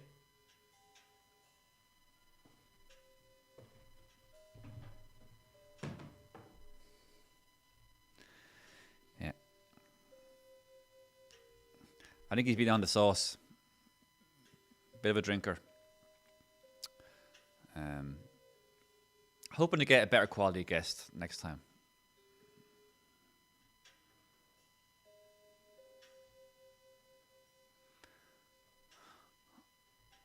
Hold on a second now. Hold on a second. Constantinople. It was. How could it have been called Constantinople in the 1930s? It was called Constantinople for centuries because it was named after Constantine, the Roman emperor. Okay. So when the Roman Empire split in half in around the 6th, 7th century, okay, it became the Eastern Empire and the Western Empire. The Western Empire pretty much was Italy and the Western Mediterranean and Gaul, France. So Rome was the capital. Then there was the Eastern Empire, which was basically where modern Turkey is and Greece and Egypt, I believe. And the capital was named after the great Emperor Constantine, who converted to Christianity, which is why we're all Christians now and devoutly so. And it was named Constantine. Okay, and it was called Constantine until the Muslim armies conquered Constantinople in around the 16th century, I think. Okay, and from thenceforward, it was called Istanbul, which was the new Islamic name for the city. So, what you're trying to say to me is, it was Istanbul all the way to the Ottoman Empire, because Turkey then became the Ottoman Empire, as you all know. The Ottoman Empire was defeated in World War I. Okay, and Ataturk, the Young Turks, came to power, trying to bring in a more secular, modern Turkey. So why they would have renamed their city Constantinople, referring to the Roman Empire 1,000 years earlier, makes no sense to me, John, the Bromhead. So, can someone explain to me?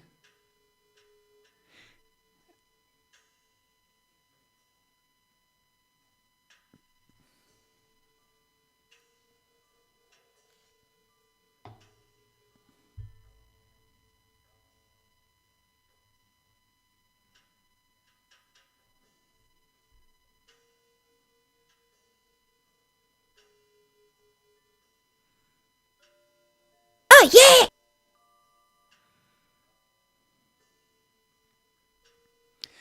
Sorry.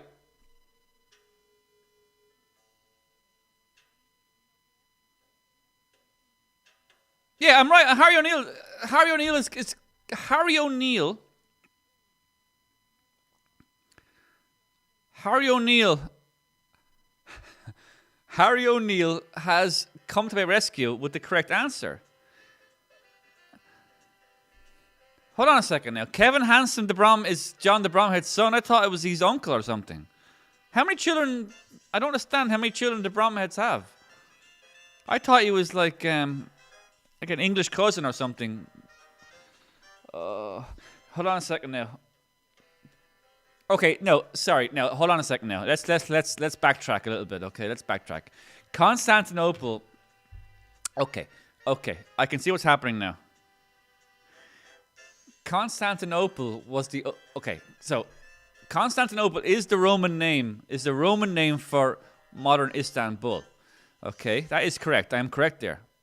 So what's happening is I'm a student of history. What's happening is John the Bromhead's clever question momentarily caused my brain to malfunction, and I forgot that it was actually called Constantinople even after the Muslim armies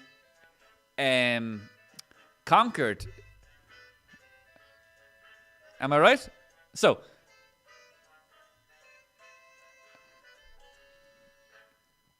from May 1930, it was Istanbul. So it was Istanbul.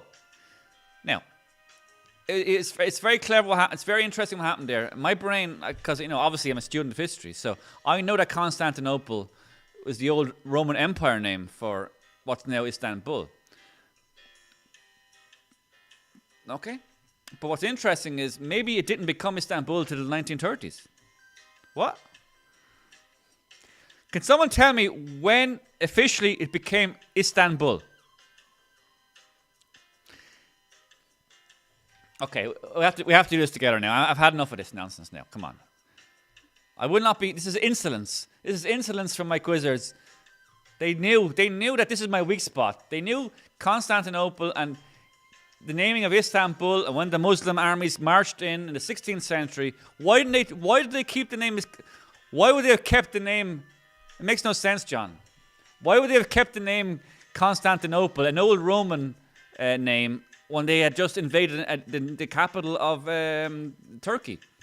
They would have immediately changed it to the Islamic name, which is Istanbul. Let's take, when did Constantinople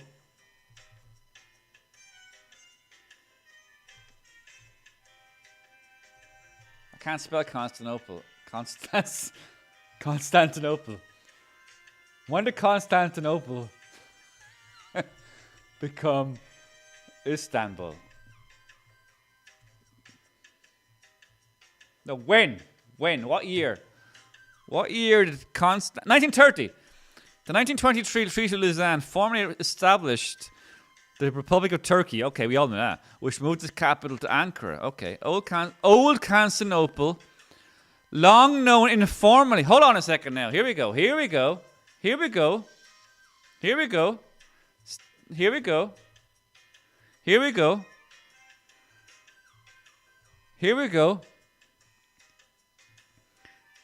This is the vital passage in Old Constantinople, long known informally as Istanbul. See? Officially adopted the name Istanbul in 1930. Okay? So I was correct all along. It was known as Istanbul since when the Muslim armies invaded in the 16th century, but it was informally known as Istanbul. It was only formalized in 1930. So I'm correct. Thanks very much, ladies and gentlemen. Oh, yeah! Thank you very much. Applause is needed. Thank you. And now we can move on.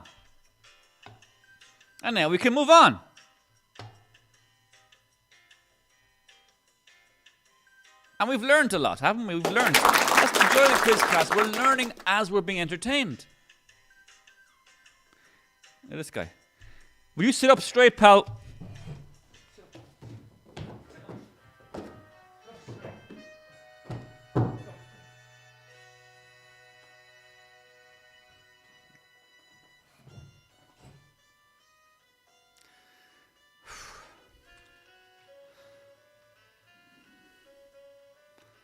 Now, I was Anita. Anita, you're correct. I was right all along. Okay, next round. It's called. No, that's not it. It's the next round is. See, this new Quizcast. I want to kind of give more information about myself. In the past, I've been a bit kind of a bit vague, a little bit aloof, a little bit hard to reach, and that's fine. That's the way I like it to be. But in this new series, the Quizcast show, I want to give a few more insights into my real life. Not too much, but just enough to keep you coming back for more. Okay? And I was right, Mags O'Sullivan. Let's not go back into this. It was okay. Are you trying to tell me when the Muslim armies invaded Istanbul and Constantinople, conquered the old Roman Empire? Are you trying to tell me they kept the name of Constantinople for the next 500 years? No, they immediately renamed it their Islamic name Istanbul. Okay, so I'm correct. But it was informally known because the other countries in Europe refused to recognize Istanbul as the new name because they thought they could reconquer it someday, but they never did. They never did to this day. It's still an Islamic republic. Secular Islamic Republic. So it's Istanbul, see? But then it was formalized in 1930. It was formalized in 1930 as Istanbul, okay? It's like the way, for many, many years, Taiwan was called the Republic of China. In fact, and it wasn't until Nixon went to China and renamed it. They decided to call mainland China, China, and Taiwan was called Taiwan. It used to be called something else, Saipan. Okay, so it's the same thing as that. It was informally called Istanbul, and it was informalized, so I'm correct. I was correct. Now, as I think we're all on the same page now. So as I was saying, a little bit of an insight into my life. On this Monday coming, I'm doing my 7th driver theory test. I'm doing my 7th driver test, as in a car, as they say.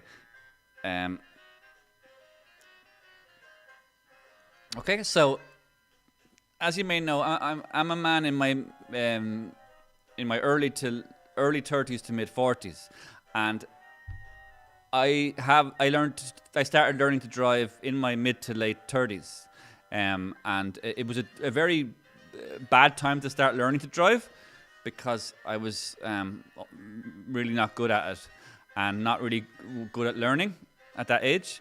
And so what I'm saying to you is I failed 6 driving tests, okay? But recently I bought my first car. My first car. I've been driving a long time, but a few weeks ago I bought my first car, and we're going to attempt my 7th driving test on Monday morning coming. Now, I actually had a test about 2 weeks ago, but I turned up without an antigen test, and I didn't know you had to have an antigen test for a driving test. A test for a test. You know what I mean? Life's all about tests, which is the theme of the show. The quiz must end at 12 o'clock. It will, Anita. Thank you very much. Anita, you're on the ball tonight, girl. I'll tell you. This is what I need on the show. I need people like Anita on the show keeping me on the ball. This guy over here, nothing at all, this guy. Look at him. An absolute waste of time. He thinks he's going to get his €5 fee for tonight for being a guest tonight. Not a hope in Carrick, pal. Not a hope in Carrick. Now, Rachel Gardner says, "What kind of a car, Stephen Stubbs?" Well, I can tell you right now.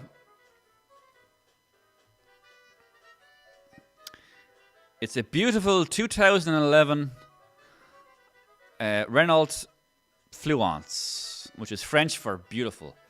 So there we go, ladies and gentlemen. Isn't that a beautiful car? Please let me know what you think of my beautiful new car, a Renault Fluence. I got my customized Quizcast plates, cost me 15 grand. Great. Car cost me about 4 grand. Worth every penny. So.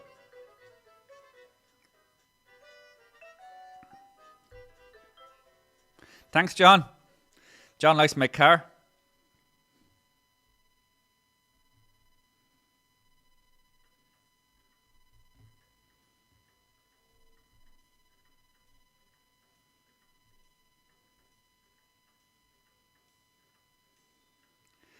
Now, the thing is, it is a beautiful car, and I'm a great driver, but I keep failing my driving test. So, my new test is coming up on Monday, and I'm very confident.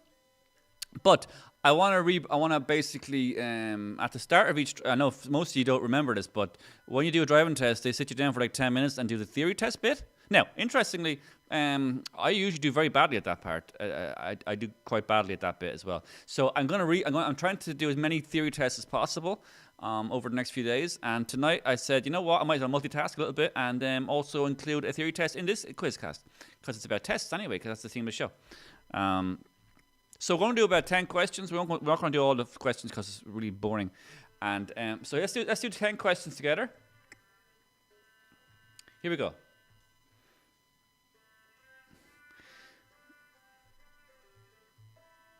So we'll do 10 questions together. So this will be fun. It's a communal thing. It's a communal episode. It's communal.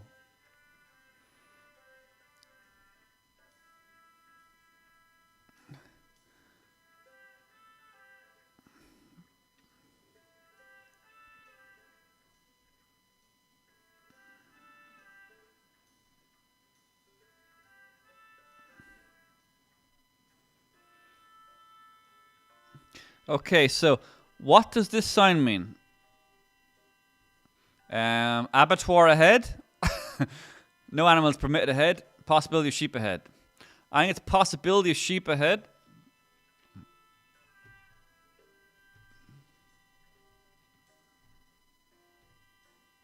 Oh, fuck's sake.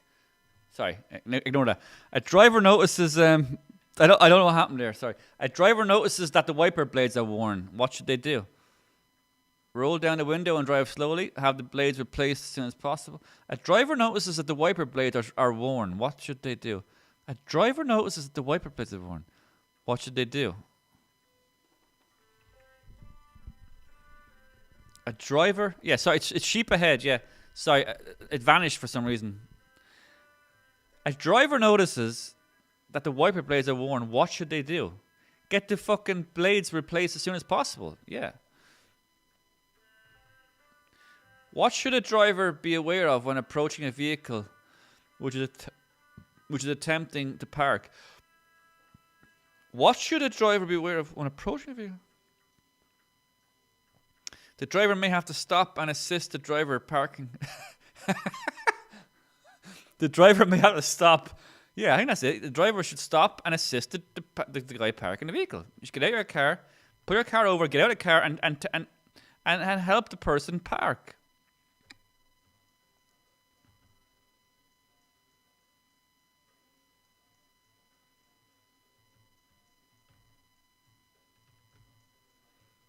What's going on here?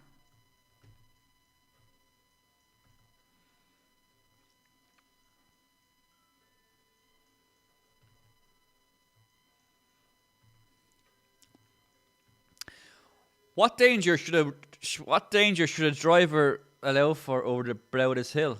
Could be anything. Could be a Russian tank. Could be a bull. Could be Storm Eunice. There could be a bus stop ahead. That's something we should be really scared of. What should a driver be allowed for? What danger should a driver allow for over the brow of this hill? There may be a slow-moving vehicle in the lane. Yeah.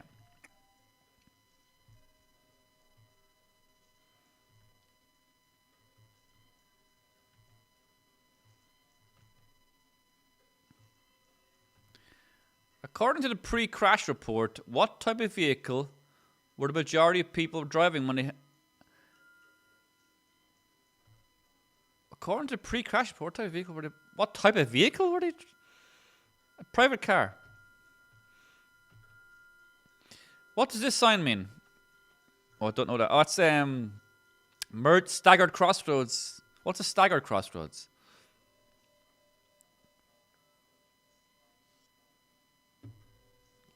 Okay, with 10 minutes left.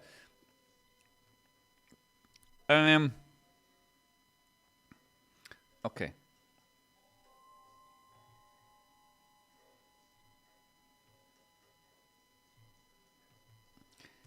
Anita's on the prize wheel for keeping me in good order. Well done, Anita.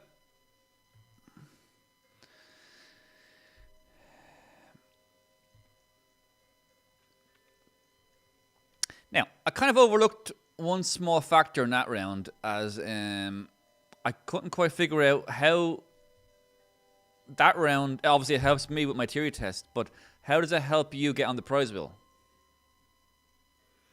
Because didn't work that out. Anyway, we'll go on to the final round. Because obviously the internet is being shut off here at midnight, and the light will go off, and I will be here left alone in the studio, cold. It's very cold here. Storm outside. Hungry. Battered sausage. Needed sleep. Okay. I hope you all learned a bit there from the theory test, and I'll let you know how I get on in my driving test. Maybe I might even do it online. If I pass my test on Monday after 7 unsuccessful efforts, I think it might be time. I think I might be so excited and happy, I might even post it on Facebook. I think I might actually cross the Rubicon from my private life into my public life, because that's a big deal for me. It's lashing as well. I know, Sean. It's fucking lashing. I can hear it lashing there now. Any of my 4 marriages, or all my children, I'd never posted that on Facebook. But if I pass my driving test, I will post that on Facebook and maybe on Instagram, and most certainly in my stories as well. That's something to look forward to. Monday afternoon, ladies and gentlemen. Keep your eyes glued to my platforms. Okay, now the last round.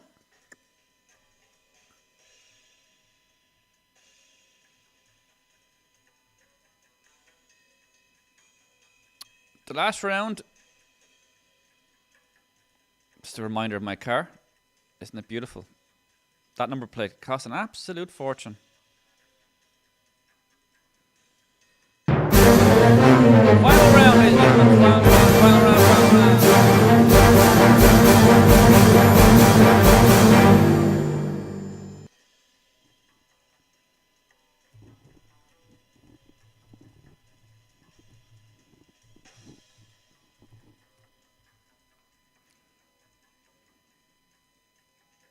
No, that's wrong. Sorry. It's not that. These old rounds should not be here. Get out the fucking thing. Get the fucking there. Get the fuck out of that fucking round, alright? Where the fuck's sorry, I'm not meant to be swearing. I should be swearing. I shouldn't be swearing. What round is this? 6th final round. Here we go. So, the final round is Bob Dylan's test for the band. Okay, so let me paint you a picture. Imagine Bob Dylan is auditioning to join a band. You know, a cover band, tribute act, maybe a Bob Dylan a tribute act. But no, it's not, because it's not a Bob Dylan tribute act. It's actually the opposite. It's a pub band, cover songs.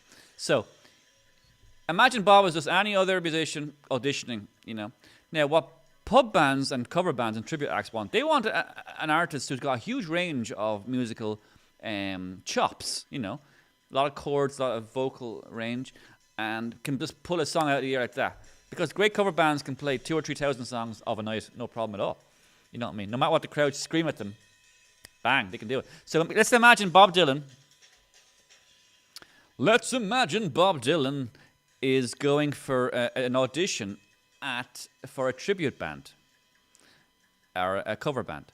Okay, so 6 minutes left. Thank you, Anita. So we'll do 3 songs in quick succession, and the first correct answer will be on the prize wheel, and then we'll spin the prize wheel. I just happen to have a tuned guitar behind my.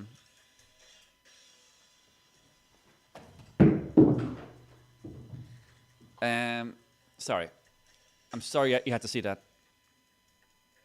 He's just the worst guest ever. Ever. I just happen to have a finely tuned guitar.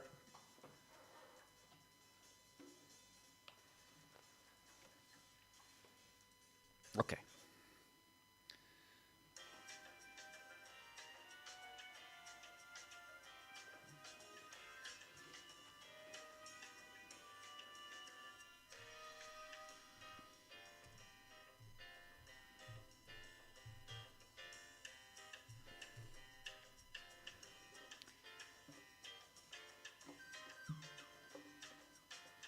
Okay, we've got a proper mic for this as well. Wow. A round of applause, people, for my mic. My Shure mic all the way from Germany.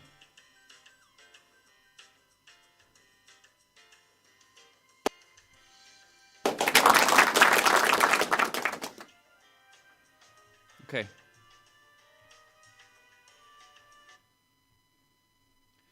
So I think we're all on board. For this round. Rest in peace, Manny. Worst guest ever. But we're going to have hundreds of great guests on this show in the coming years and months. So this is Bob Dylan's test for the band. So he's testing to join a cover band. I hope the audio is okay here. I'm just going to keep the guitar a little bit below my beautiful Shure mic. And I think that the mix could be quite fabulous. So here's the song. I'm going to do 3 quick songs in succession. So it's Bob Dylan. So he's gone to the audition, and the band say, "Hey Bob, you look great. You look great. But we gotta hear what you sound like. So can you play this song?" And Bob goes, "I think I can." And he plays it. So I'm gonna look out for the first correct answer on this. 3 minutes. Okay.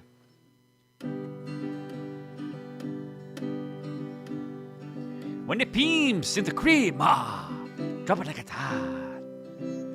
Drop it like a tad. Drop it like a tad. When the pigs try to get at you, pack it like a tad. Pack it like a tad. Pack it like a tad.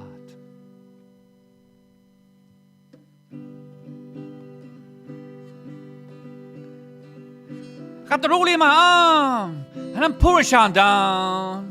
And I roll the best weed, 'cause I got it going on.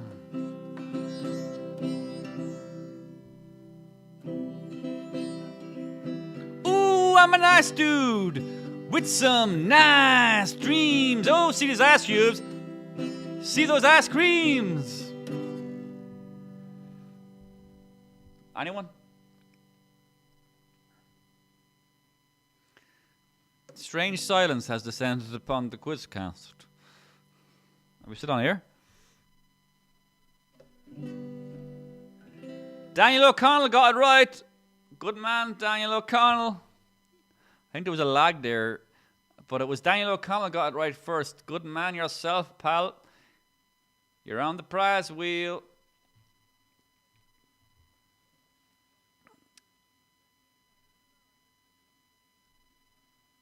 You're on the prize wheel.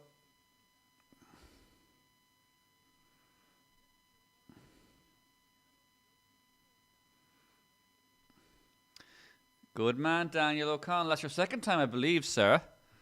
My kind sir. Where's it gone? Where's the prize wheel?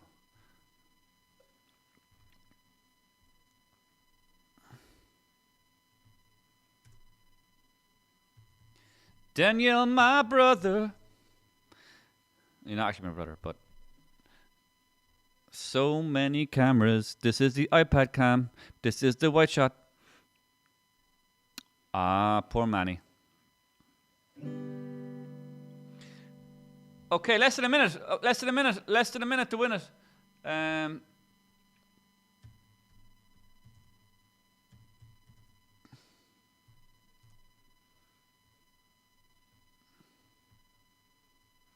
This is the last question before the internet shuts down and the lights go off, and I have to stay here forever, locked into this studio for a week anyway.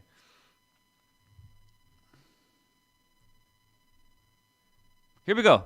Where am I? Here we go. Last chance to get on the prize wheel. It won't be easy. You think it's strange when I try to explain how I feel, that I still need your love after all that I've done. You won't believe me, all you will see is a girl you once knew. Although she's dressed up to the nines, at 6s and 7s with you.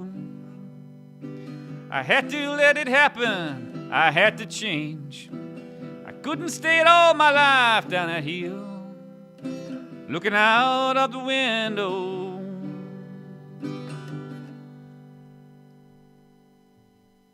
Looking out of the window.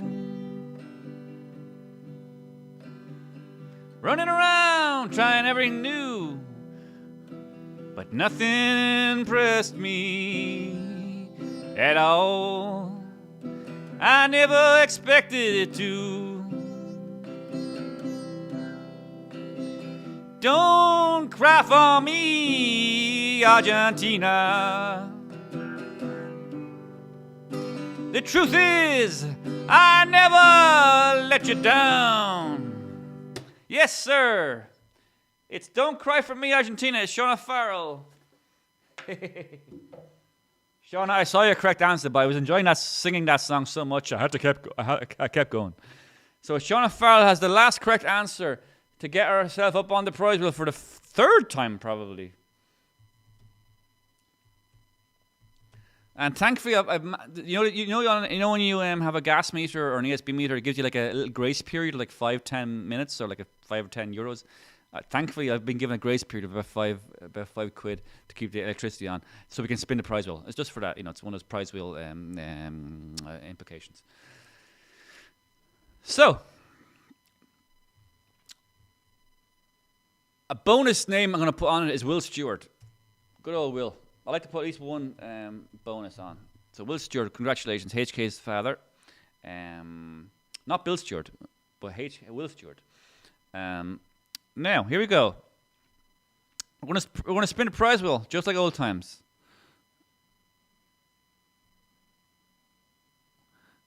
Are we all ready for the prize wheel? The rain is now so heavy outside. I think I might have to stay in the studio tonight. I'll just get this off the screen. Where the hell is that gone?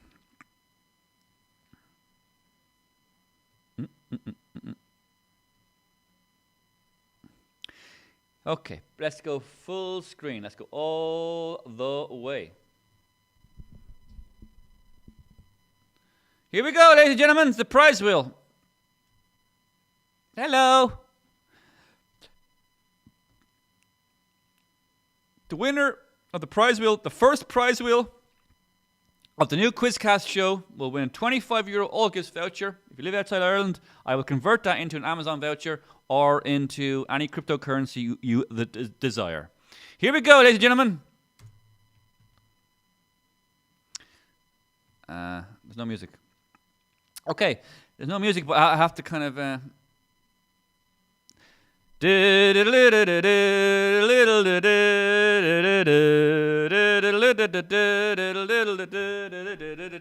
a guitar here, wait a minute.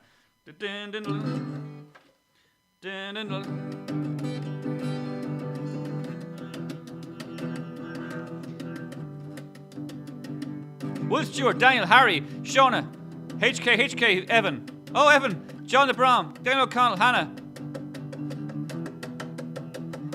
Rachel, it's coming round to Shauna, hip hip hip hooray. But then it's on to Joe and McCarthy. Who will it end up on? Who will it end up on? Who will it end up on? It's Noah the Bromhead. Oh, it's Noah the Bromhead. And Noah the Bromhead has won the Quizcast show. Congratulations! Woo! Unbelievable. Noah's first time playing, and he wins! Congratulations, Noah Bromhead. And thanks everybody for watching the Quizcast tonight in what was a monumental test of the Quizcast. It's the brand new Quizcast show, hopefully with guests and lots more in the future, and a whole lot of trivia and lots more prizes. Until next time, see you. I have to work on my ending, sorry. It's a test. I'm testing it, okay? But bye, everybody. Thanks very much. Have a safe night. Batten down the hatches.